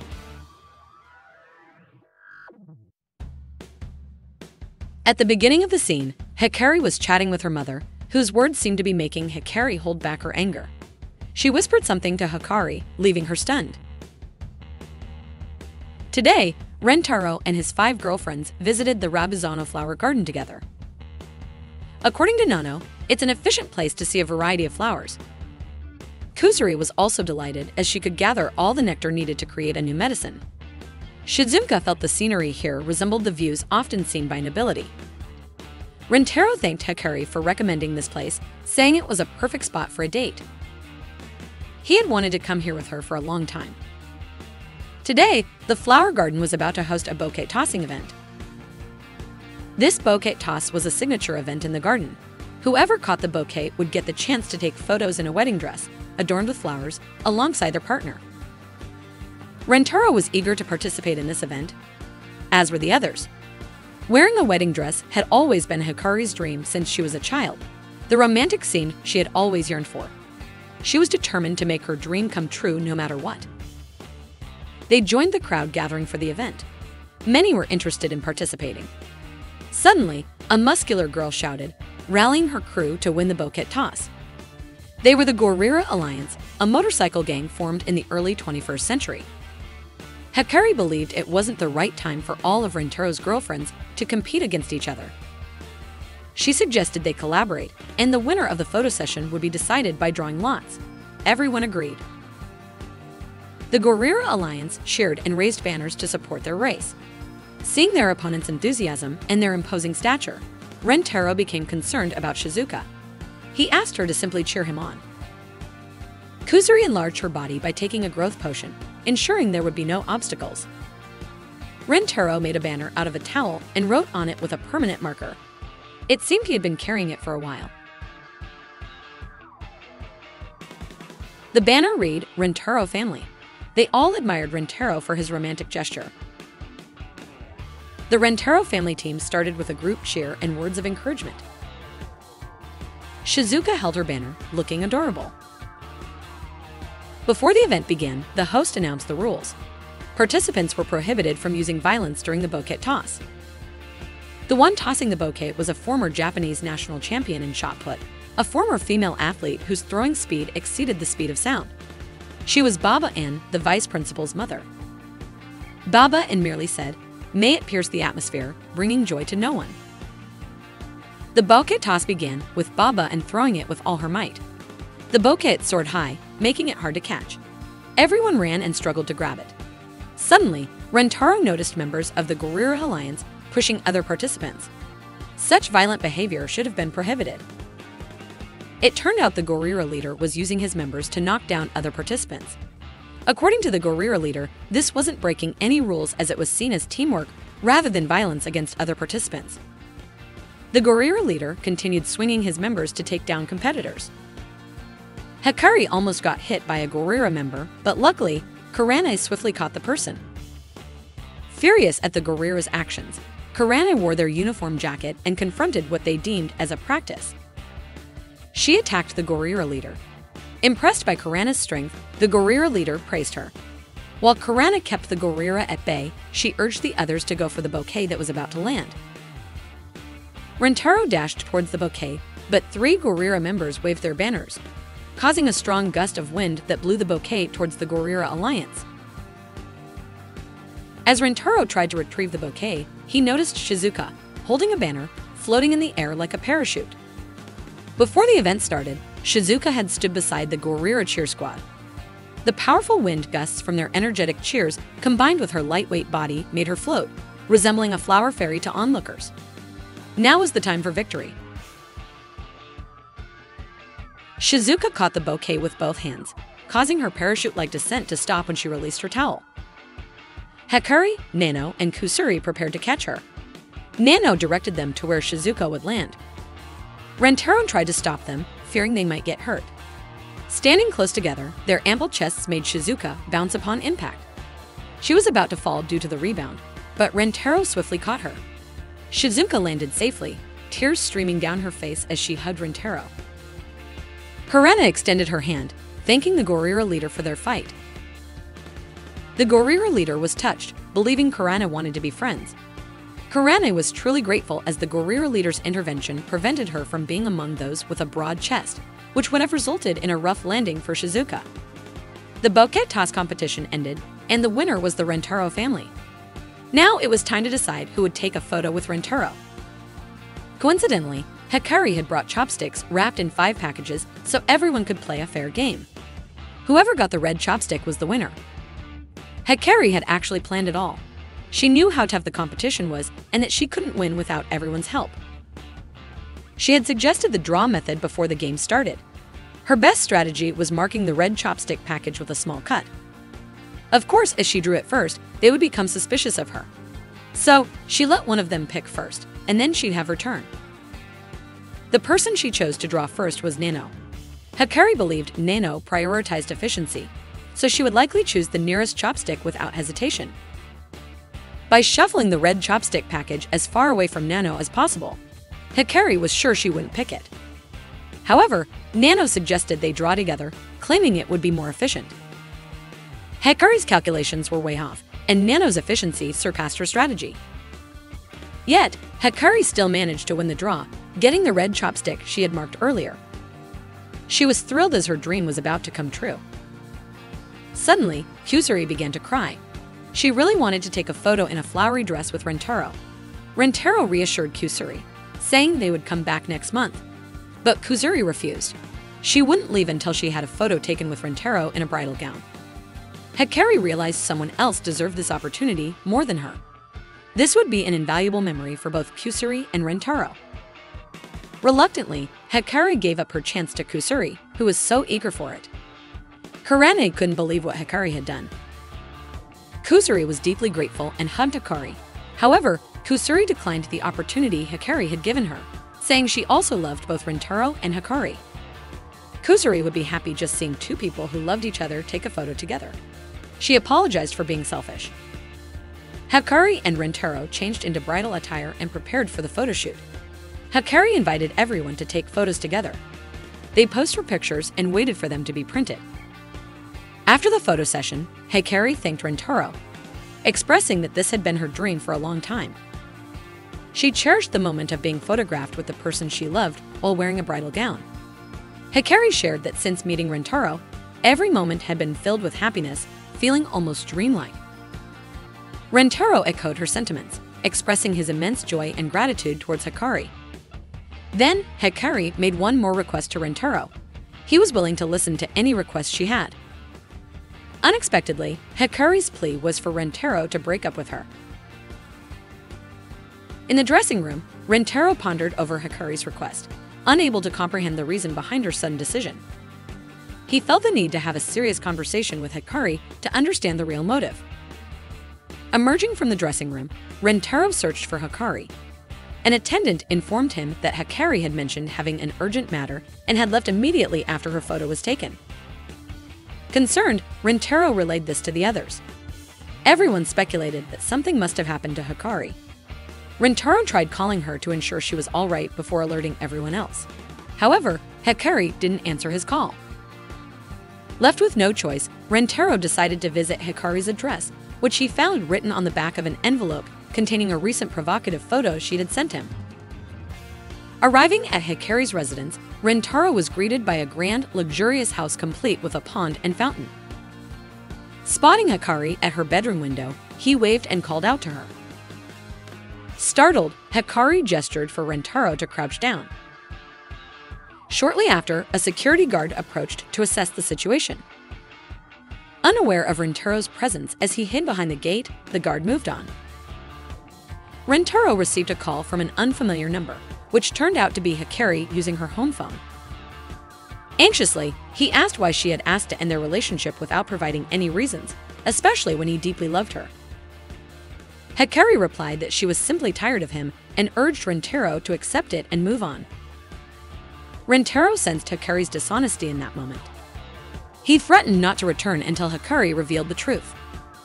Eventually, Hikari confessed the real reason. Hikari's mother knew everything about Hikari's relationship with Rentaro and the others. Hikari shared with her mother Rentaro's sincerity and all the joy they had experienced together. However, Hikari's phone was confiscated, and her mother had already arranged for her to transfer schools.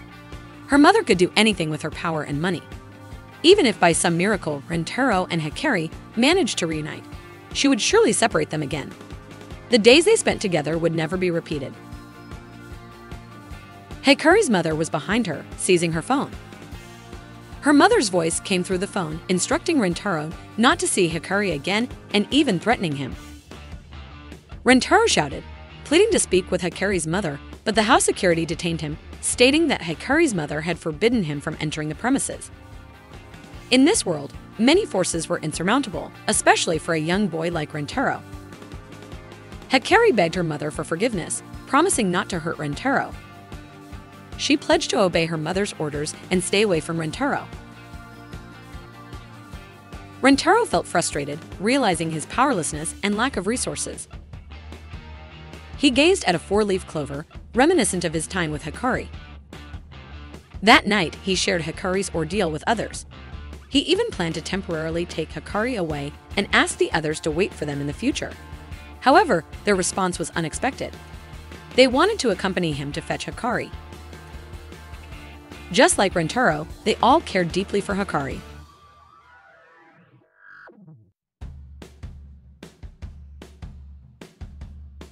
In the previous episode, Hikari suddenly asked to break up with Rentaro. She made a painful decision to protect Rentaro from her overly affectionate mother. Rentaro struggled with his feelings of helplessness. All members of Rentaro's family, including Rentaro and all his girlfriends, vowed to bring Hikari back. Their love and the strength of their bonds are being tested. That night, Rentaro, Karane, Shizuka, Neno, and Kusuri arrived at Hikari's house. They entered the house's yard by climbing over the fence. Kusuri, Neno, and Karane were amazed by the sight of Hikari's luxurious house. Rentaro reminded everyone that security at this house was very tight, and they all needed to stay focused. Rentaro tried calling Hikari, but there was no answer, indicating that Hikari's phone was still confiscated by her mother. Rentaro took out a rubber ball and threw it towards Hikari's bedroom window, but his throw only hit the wall. Just as he was about to throw it again, the ball disappeared. Karana walked to look for the rubber ball and found Hikari's cat playing with it. Karana chased after the cat, but it ran quickly, causing Karane and Kusuri to fall when they tried to catch it. Nano intercepted the cat and said she would give it a quick kick to disable it. However, Rentaro stopped her. Suddenly, they heard the sound of security guards, so they quickly hid behind a tree. The cat ran towards the security guard, who invited the cat to play and then went back inside the house. Nano said that if there were cats being taken care of in this house, it meant that the house had a pet door. The pet door was too small for them. Karana asked if Kusuri had a shrinking potion, but Kusuri mentioned that it wasn't a shrinking potion, but a failed immortality potion. Nano took some pebbles and approached the door. They observed it, and soon after, the door opened. Karana was amazed by it. Nano determined the location and type of key from the door's shape. Then her hand entered the pet door and launched the pebble at the right angle and speed to force the lock open. Rentaro approached Nano, noticing that her fingernails were split and bleeding. Promptly, Karana took disinfectant and a bandage from Rentaro's bag. Karana treated the wound and asked why Nano had done it. Nano had to use the maximum accuracy and speed of her nails. She did it not only to repay Hikari for the incident at the pool, but also to help Hikari. They entered the house, and suddenly a guard dog approached them. Rentaro signaled for them to run away immediately. They ran out and distanced themselves. Unfortunately, Shizuka was still inside with the large dog. Shizuka was so frightened that she couldn't stand. Just as Rentaro was about to shout to call Shizuka, Nano covered his mouth. She believed that Rentaro's loud voice would provoke the dog and alert the security guards. Shizuka felt helpless, thinking she couldn't help. But remembering Hikari's kindness and hospitality, she regained confidence to help Hikari. She remembered Rentaro's message that even if she wasn't sure she would succeed, the important thing was to do anything with whatever she had. Now all Shizuka could do was lie down and cry. The dog approached her and licked her cheek. The dog had a pure instinct to protect weaker animals like babies, even if they invaded their territory. Shizuka's extreme vulnerability overcame its territorial instinct, but the dog would be provoked when they re-entered the house. Nano suggested that Shizuka gouge out the dog's eyes, but Rentaro forbid any cruelty to Hikari's pets. Kusuri pulled out a sleeping potion that would instantly put any animal to sleep and threw it towards Shizuka. Kusuri instructed Shizuka to use the potion. Shizuka took the potion and drank it, immediately falling asleep. The dog also fell asleep after licking Shizuka's chin, which had been exposed to the potion. Kusuri woke Shizuka up with a neutralizing agent, and they all entered the house. They had arrived at a large door and opened it, revealing a very long corridor. Suddenly, Hikari's cat appeared, and soon after, the sound of security sensors was heard, causing security guards to quickly arrive. When the guards came, they only saw the cat in the corridor. The guards scolded the cat for repeatedly triggering the infrared beams here. They lured the cat with food and took it away. After the door closed, Rentaro and the others breathed a sigh of relief as they had been hiding behind that large door. Rentaro recalled the guards' conversation about the infrared sensors. Trying to pass the corridor without infrared goggles would surely fail. Kusuri took an envelope from her pocket and pulled out its contents. It was an infrared eye drop. Rentaro willingly offered to use it. The side effect of the drops was blindness to everything except infrared light, so Rentaro had to be careful. Kurane picked up the drop envelope and examined it with Nano. Quickly, Kusuri snatched it back. Kurane asked Nano about the address written on the envelope in English. Nano said the address was for a foreign research team with a very large pharmaceutical laboratory. That research team was Kusuri's dream. The medicine was supposed to be delivered today. Kusuri had caused problems for Hikari with her invention, but Hikari still wanted to be Kusuri's friend. She was a good friend and far more important than the research team. Rentaro realized that everyone loved Hikari and wanted to help her. The effects of the infrared eye drops had taken effect, and they prepared to continue their mission. Rentaro saw so many infrared beams from bottom to top, impossible to pass even for Tom Cruise. Rentaro saw nothing but the infrared beams, and it seemed impossible for the beams to reach the ceiling because they appeared lower than the corridor's ceiling he remembered. Shizuka mentioned that there were luxurious chandeliers in the corridor. Rentaro understood that the beams couldn't be attached to the chandeliers. Climbing to the ceiling would be easier in a narrower room by climbing, but since the corridor was wider, it required two people with enough strength to work together. Unfortunately, apart from Rentaro, everyone else was a woman. Eventually, Kurane was chosen to work with Rentaro, considering her strength was greater than the others. Rentaro and Kurane were then tied so that their legs were each attached to one side of the wall. Their chests to heads pressed against each other and were tied together. They had to synchronize to successfully climb and pass the sensors to the end of the corridor. With a signal they both uttered, they began. Step by step, they had to stay in sync until they finally reached the highest sensor. They moved above the corridor while continuing to chant signals to maintain synchronization. After passing the chandeliers, Rentaro asked if Kurane was okay because her clothes felt smooth and slippery. What Rentaro felt was actually Kurane's stomach. He was right against Kurane's stomach, making Kurane unable to contain her discomfort. In short, they succeeded. Rentaro and Kurane continued their mission to go to Hikari's room and ask the others to hide and get ready to run. Upon arriving at Hikari's room, Kurane opened the door and saw Hikari crying while looking at their photo from the flower garden yesterday. The security alarm in Hikari's room went off. Hikari's mother had installed the alarm on Hikari's door to prevent her from escaping. Rentaro couldn't understand why her mother would do that to her own child. Hikari asked Rentaro and Kurane why they were here. Rentaro and Kurane wanted to take her away from this house. But it was too late. All the house guards had surrounded them outside Hikari's room. Hikari's mother came and asked what they were doing there. Rentaro couldn't see anything due to the infrared medication effect, but he recognized Hikari's mother's voice. Nano, Kusuri, and Shizuko waited behind the plants in the house's yard. Suddenly, a guard heard their commotion and shone his flashlight towards them. They hid and made cat noises to distract him. Hikari cried in her locked room, realizing that Rentaro would never give up on making her happy. Her mother would also never stop restraining her. Rentaro would always be bound to her and Hikari's mother. He might even sacrifice his life for Hikari. If all Hikari could do was make Rentaro unhappy, she wanted to break free from the shackles in her life. Meanwhile, Rentaro and Kurane knelt before Hikari's mother. This was their first meeting, and Mrs. Hikari introduced herself as Hanazono Hahari. Hahari restrained them because they sought something undesirable. She even threatened to cast them aside if they anger Hikari. Hahari inquired why Rentaro's eyes looked different, wondering if he possessed some special ability. Rentaro replied that he didn't have mystical or unique eyesight. Though Rentaro couldn't persuade Hikari directly, all he could do was seek her mother's blessing for their relationship. He promised to bring happiness to Hikari. Hahari questioned whether Rentaro believed sweet promises would change her mind. Rentaro insisted his words weren't mere empty promises. Hahari shared that she gave birth to Hikari when she was just 13 years old, while she was in the second year of junior high school. She did this because the person she loved fell gravely ill and was expected to die.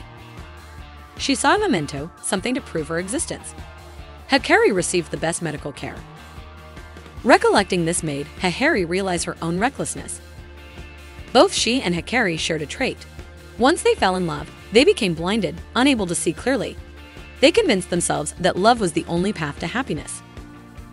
In the past, Hahari felt profoundly alone. Since becoming a mother, she dedicated her life to raising Hikari. Naturally, she loved Hikari deeply, viewing her as a beacon of hope. However, Hikari could never replace her lost lover, nor could she fill the void he left. Since his passing, Hahari constantly questioned whether this was the happiness she sought, not wanting Hikari to experience the heart-wrenching regret she felt. But Hikari remained oblivious to this truth. Therefore, Hahari wanted to open Hikari's eyes before it was too late, to let her know that a fleeting romance would never bring lasting happiness. Hahari wasn't acting out of anger, but based on her own experiences. So Rentaro's sweet promises couldn't sway her decision. Tears streamed down Rentaro's face. Kurane urged Rentaro to persuade Hahari instead of being moved by her story. Rentaro realized the trials both Hahari and Hikari had endured, vowing not to let Hikari regret anything, even if it cost him his life. Rentaro's tears weakened the effects of a certain infrared drug, allowing him to see again. As Rentaro and Hahari locked eyes, Hahari, who had been without her lover for 13 years and hadn't felt the sparks of love for 16 years, was once again confronted with the feelings she detested. Now, she asked Rentaro to be her boyfriend.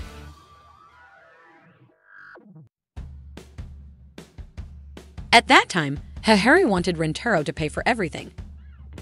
But now, Hahari is asking Rentaro to date her as well. Kurane was very shocked to hear that from Hahari, the mother of her girlfriend. Kurane thought Hahari must be crazy to say such a thing to her daughter's boyfriend. Rentaro was still silent and confused. Kurane scolded Rentaro, trying to make him realize that he was just carried away by a sudden infatuation. She is the mother of his girlfriend, so such a thing shouldn't happen. Panicked, Hahari then said she was just joking. Kurane couldn't believe the behavior of someone as wealthy as Hahari. Hahari still didn't approve of Rentaro's relationship with her daughter. Rentaro vowed not to give up and promised to make Hikari happy. Because Rentaro remained steadfast in his intentions, Hahari was forced to use a lie detector machine. This machine was specially designed to detect even the slightest lie without fail. Hahari wanted to expose how insincere Rentaro's loyalty was. If proven, he would have to leave Hikari's life forever. Rentaro agreed, but asked Hahari to prove to him that the machine was trustworthy. Kurane was then used as a test subject. Hahari's first question to her was the size of Kurane's bra cup. Kurane was angered by the question, but Hahari argued that she had to choose a question that could only be verified directly by Kurane. Kurane answered that her size was between a B and a C cup. However, the machine indicated she was lying. Kurane then said it was just a regular B cup, but the machine still indicated she was lying. Frustrated, Kurane kicked the machine and answered that it wasn't a cup, and the machine showed she was telling the truth. The next question was whether Kurane liked Rentaro. Kurane grumbled again. Hahari was surprised that Kurane kept shouting, as it was a normal question for a couple like them. Rentaro said Kurane was at Sundeer, which made her adorable. When asked, Kurane said she liked Rentaro, but the machine said she was lying. Shocked, Rentaro fell down. Kurane made sure Rentaro didn't trust that silly machine. She remembered that even the smallest lie could be detected by that machine, so she had to answer very precisely. Karana again said she really liked Rentaro, but the machine still indicated she was lying. She answered again that she truly loved Rentaro, but the machine still showed she was lying. Finally, she said she loved Rentaro more than anything in the world and truly liked him, and the machine indicated Karana was telling the truth. Karana felt the machine had damaged her pride. Rentaro approached Karana and helped her up, then sat on the machine himself and declared that he also truly liked Karana more than anything in the world, and the machine showed Rentaro was being honest.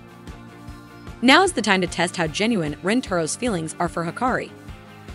The machine showed that Rentaro would make Hikari happy even if it meant killing himself. For Hikari's happiness, he would die for her, and Rentaro truly liked Hikari in this world. Hikari couldn't believe the machine's answer. She couldn't even fathom Rentaro's loyalty to 5 people at once.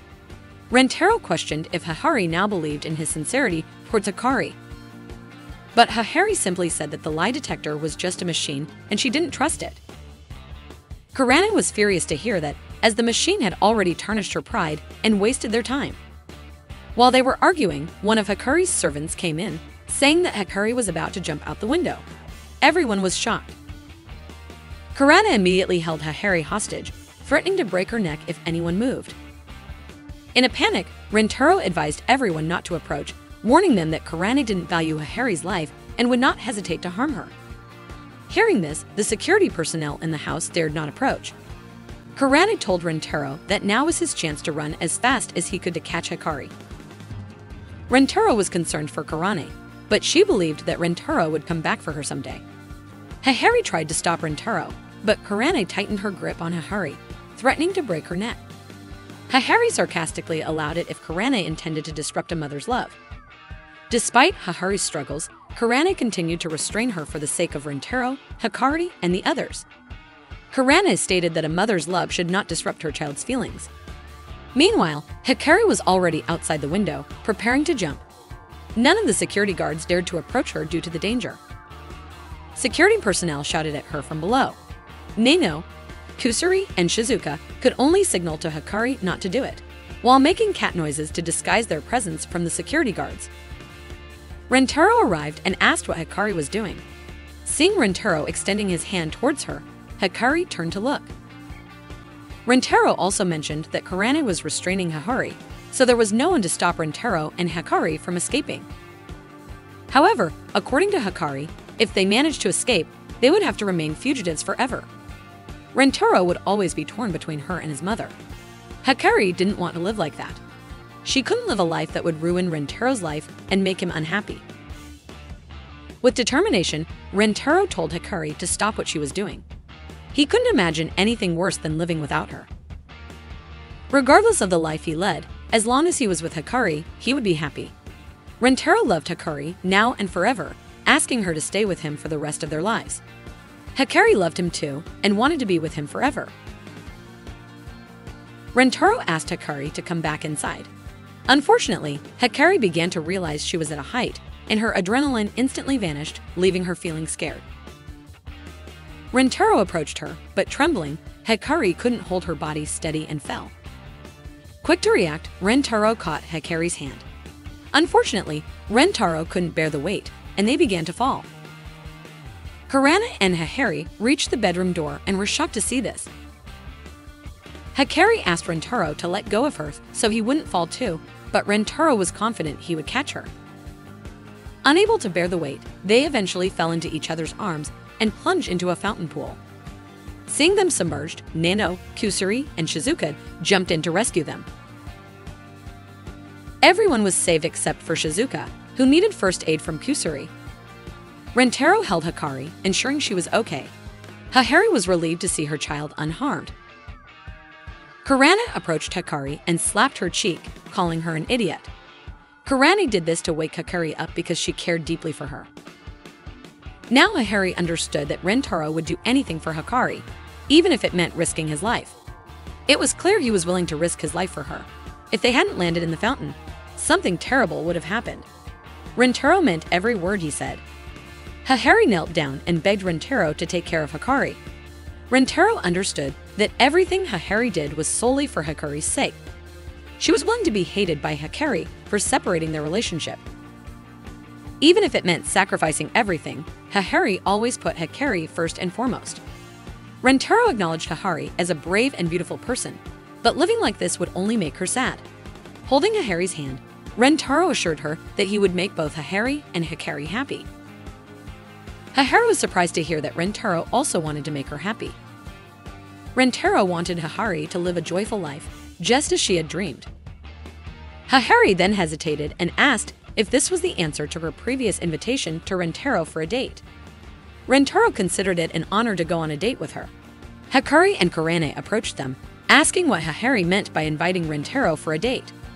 Hikari, blushing, said she meant that Rentaro was very cute, and she wanted to hug him, and everyone came to know the eccentric side of Hikari's mother. As it was already late at night, Hikari invited everyone to join her for a warm bath. They all seemed close to Hikari, and she asked them all to stay overnight. Hikari tried to relieve the stress from the day's events. Kusuri noticed everything in the bathroom was oversized, including Hikari's chest. Hikari smiled and proudly showcased Hikari's similarly ample chest. Kusuri also compared Nano's slender body to the fuller figures of Hikari and Hikari. After taking a calming pill, Kusuri showed off her own appealing physique.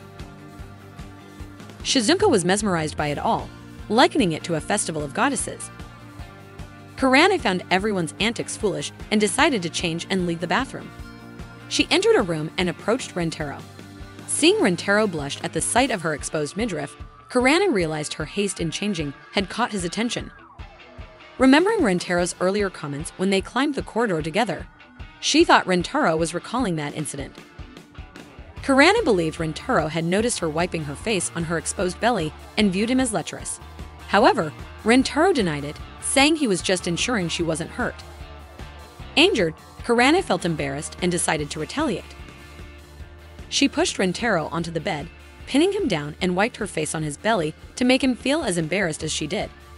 Kurane felt the warmth and firmness of Rentaro's stomach, and they both got lost in the moment. Suddenly, Kusuri burst into the room. Seeing them in a close embrace, they both jumped up and pretended to do push-ups. Kurane then realized her earlier thoughts might have been influenced by the negative aura of Hikari and Hikari. After their shared bath, they went to the changing room. The wardrobe was filled with various types of pajamas. Hikari loved anything cute. If she found someone adorable, she insisted on dressing them up. As everyone changed, Rentaro turned away. Once done, Rentaro saw his partners looking stunning. Nano, Hikari, and Kurane appearing sultry, while Kusuri and Shizuka looked adorable. Kusuri and Shizuka gave Rentaro a peck on the cheek. Seeing this, Hikari also wanted a kiss, but was held back by Hikari. Hikari went to the kitchen for some water, and Rentaro followed to assist her. Hikari admitted feeling too old to get excited, and Rentaro understood she had been holding back for a long time. He embraced Hikari, saying there were many enjoyable moments ahead. Hikari asked Rentaro to come to her room, unable to contain herself any longer, and something beautiful transpired between the two. That night, Rentaro transitioned from a young boy to a mature man in Hikari's eyes.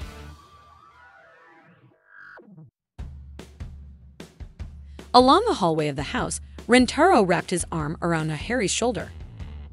Hikari confessed that she couldn't hold back her feelings anymore and asked Rentaro to accompany her to her room. Meanwhile, Rentaro's other 5 girlfriends were playing card games. Kurane was puzzled because Rentaro and Hikari hadn't returned yet. It took them too long just to fetch water. Hikari was even worried that they might have fallen down, especially with her aggressive mother around. Suddenly, they heard Hikari's very loud gasp. They immediately assumed that Hikari was taking advantage of Rentaro, so all 5 of them rushed to Hikari's room. They were instantly surprised to find Rentaro looking like a girl. Hikari loved it because Rentaro looked incredibly cute. Seeing this sight, all 5 of them felt relieved as it wasn't what they had imagined earlier. Rentaro was extremely embarrassed by his appearance, especially since all his girlfriends had seen him. Eventually, he fainted from embarrassment.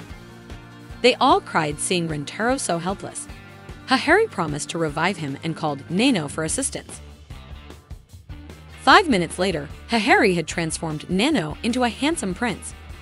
Everyone who saw him instantly fell in love and wanted to kiss Nano. Hahari had prepared Prince Nano to awaken the sleeping princess, Rentaro. Indeed, Rentaro, as the sleeping princess, woke up after being kissed by Prince Nano. They kissed, and everyone was envious. Rentaro then woke up, removed the wig and female attire, and went to the bathroom to clean up. Hikari and Hahari planned to spy on Rentaro while he was showering. They had even prepared ropes and video apps to aid their mission. Kurana thought it was silly. Unexpectedly, Kusuri was interested because she had never seen a cucumber before and was curious. Nano also wanted to observe her partner's body. Eventually, Kurana decided to join them in spying on Rentaro. Shizuka intervened, warning them that their actions might disappoint Rentaro. However, Nano argued that if Rentaro didn't know, then no harm would be done. Hikari and Hahari wrapped Shizuka's petite body tightly in a blanket roll and left her behind. Meanwhile, in the bathroom, Rentaro kept his towel on to protect himself from any sudden attack by Hikari and Hahari. They had ropes tied to Kusuri and silently lowered her from a high window to the bathroom's glass window. Unfortunately, Kusuri couldn't see anything as the glass was fogged up. Rentaro, upon seeing Kusuri's shadow through the eerie bathroom window, screamed in fear. Kusuri signaled the others to pull her back. Rentaro hurriedly finished his shower to exit the bathroom, unaware that a shadowy figure was watching him. Meanwhile, Shizuka envisioned something bad happening if they spied on Rentaro and was determined not to let that happen. She tried to move her body but found it challenging, eventually rolling herself, still wrapped in the blanket, to inch forward. Meanwhile, those attempting to spy on Rentaro used a secret staircase prepared by the household staff, leading to the attic and then to the bathroom. Crawling through the attic, they hoped there were no mice around. Hahari assured them that the staff always kept the attic clean.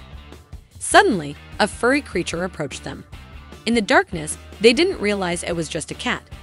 Startled, they screamed, causing Rentaro, who was in the bathroom, to shout in fear. Shizuka had rolled and maneuvered her way through the corridor and finally reached the top of the stairs. She had to be brave and cross to save everyone. She began preparing herself and counting down. Suddenly, a dog appeared and barked, causing her to reflexively fall down the stairs, tumbling and freeing herself from the blanket. A spirit opened the bathroom door, causing Shizuka to fall into the tub right behind Rentaro. Startled, Rentaro fell off his shower chair. However, he realized the figure in the tub was Shizuka. He crawled over to her to check on her condition. When he stood up, his towel fell off, accidentally exposing himself to Shizuka. Shocked, she had a nosebleed and fainted. Rentaro quickly lifted Shizuka's body and carried her out of the bathroom. Near the stairs, he encountered the others scolding a cat. Confused, Rentaro asked what was happening. They pretended they were playing hide and seek. However, Kurana innocently admitted she wasn't spying on Rentaro, giving away their true intentions. Naturally, Rentaro figured out their plan and reprimanded them sternly. Rentaro and the others were playing cards when it was Hahari's turn. Accidentally, she touched Rentaro's hand. Seeing this, Kurana asked them to stop their romantic gesture. Hahari felt embarrassed, clarifying that it wasn't her intention. Suddenly, Hahari remembered something urgent she had to do. She left, urging the others to continue without her. Curious, Rentaro went to check on Hahari. As he walked down the hallway, he noticed an incense burner. He entered the room and saw Hahari praying in front of a photo of a young man. Rentaro approached her and offered to help light the incense. The photo was of Hikari's father, the last person Hahari had loved. Rentaro asked Hahari why she chose to live alone when surely many men would be interested in her. Hahari hesitated to answer, but Rentaro assured her that he was now her boyfriend and wanted to share her burdens. Hahari admitted she couldn't forget her father and still deeply loved him even after his passing. She felt guilty for falling in love with Rentaro. Rentaro hugged her, saying she didn't have to forget her father. It's possible to love two people at the same time. He believed Hahari's love was genuine. The key was to express all the love in one's heart and make it real. Rentaro also told her that if her feelings for him ever changed, she should let him know, and he would do the same. So, they should never hesitate to give each other love. Hahari cried and hugged Rentaro, deeply in love with each other. She also asked Rentaro for a kiss, remembering her past lover's message about cherishing her kisses for someone who wouldn't leave her alone. Hahari felt embarrassed by her emotions. She quickly invited Rentaro to rejoin the others, but he pulled her close and kissed her. That night, everyone slept close to each other, their beds touching. However, there was an empty side next to Rentaro. Hikari, who was initially on a bed with Kurane, woke up and moved to be beside Rentaro. Kurane, awake, noticed Hikari's move, thinking she did it to get a kiss. As Rentaro woke up, Hikari clarified she just wanted to sleep next to him. She was afraid to be away from him. Rentaro kissed her, promising to always be by her side. Hikari wanted to sleep in his embrace until morning. Kurane overheard and allowed it just for that night. However, in the early hours, Rentaro woke up again to see Hikari and Kurane kissing and embracing. They might have been dreaming of kissing him since they mentioned his name. Rentaro smiled, observing their closeness. He headed towards the restroom, and upon reaching the corridor, he saw a man who looked exactly like the one in the photo from yesterday. Rentaro confirmed if he was Hikari's father, and the man acknowledged it. Approaching Rentaro, he reprimanded him for daring to take Hikari and Hahari away from him. He needed to talk to him, and Rentaro wanted to say something too. The man even expressed his dislike for being addressed as father by Rentaro. Hikari's father wondered why Rentaro wasn't afraid of him, especially since Rentaro had screamed upon seeing the peeper at the window and Shizuka falling into the tub. While Rentaro was indeed scared of ghosts, he remembered Hikari and Hahari's deep affection for him. From this, Rentaro realized that Hikari's father was a warm and kind-hearted person. Hikari's father only advised him to make both of them happy, or else he would curse him to death. Rentaro promised to give everything he had to ensure their happiness. Hikari's father trusted him, having watched them for 16 years and noting that no man was as dedicated as Rentaro. He thanked Rentaro for removing the chains that had troubled Hahari's heart, with Rentaro by Hikari and Hahari's side. Hikari's father hoped he could find peace and continue it someday. They shook hands, agreeing to watch over the two girls they both loved. Rentaro even thanked Hikari's father for making Hahari happy long before he was born. Touched, Hikari's father felt a force pulling him away, stating that Rentaro was a good person and believed he would do his best for Hikari and Hahari. Now, Hikari's father's regret was gone, and his time was up. He was about to disappear. Rentaro tried to stop him, but it was in vain. Suddenly, he woke up in the corridor, just like the night before. It felt too real to be called a dream. Looking out the window, Rentaro noticed it was morning. Yesterday felt incredibly long, but they had all made it through together. Rentaro, Kurane, Shizuka, Neno, and Kusuri bid farewell to return home. They needed to change into their uniforms and head to school. Hahari asked them not to hesitate to visit her home again. During school break, an emergency meeting was held with all the students. Hahari introduced herself as the new school council president. She had bought the school to be closer to Rentaro. Hikari and Kurane were surprised by Hahari's actions. Meanwhile, Rentaro ran to Hahari's house during the break to meet her, but the housemaid informed him that Miss Hahari was at school. This confirmed Rentaro's determination to meet Hahari as soon as possible, making him even willing to run during his break. Exhausted, Rentaro resumed his run, determined to reach school and meet the women waiting for him. Upon reaching the school's rooftop, Rentaro's 6 girlfriends greeted him. He approached the women he deeply loved and embraced them.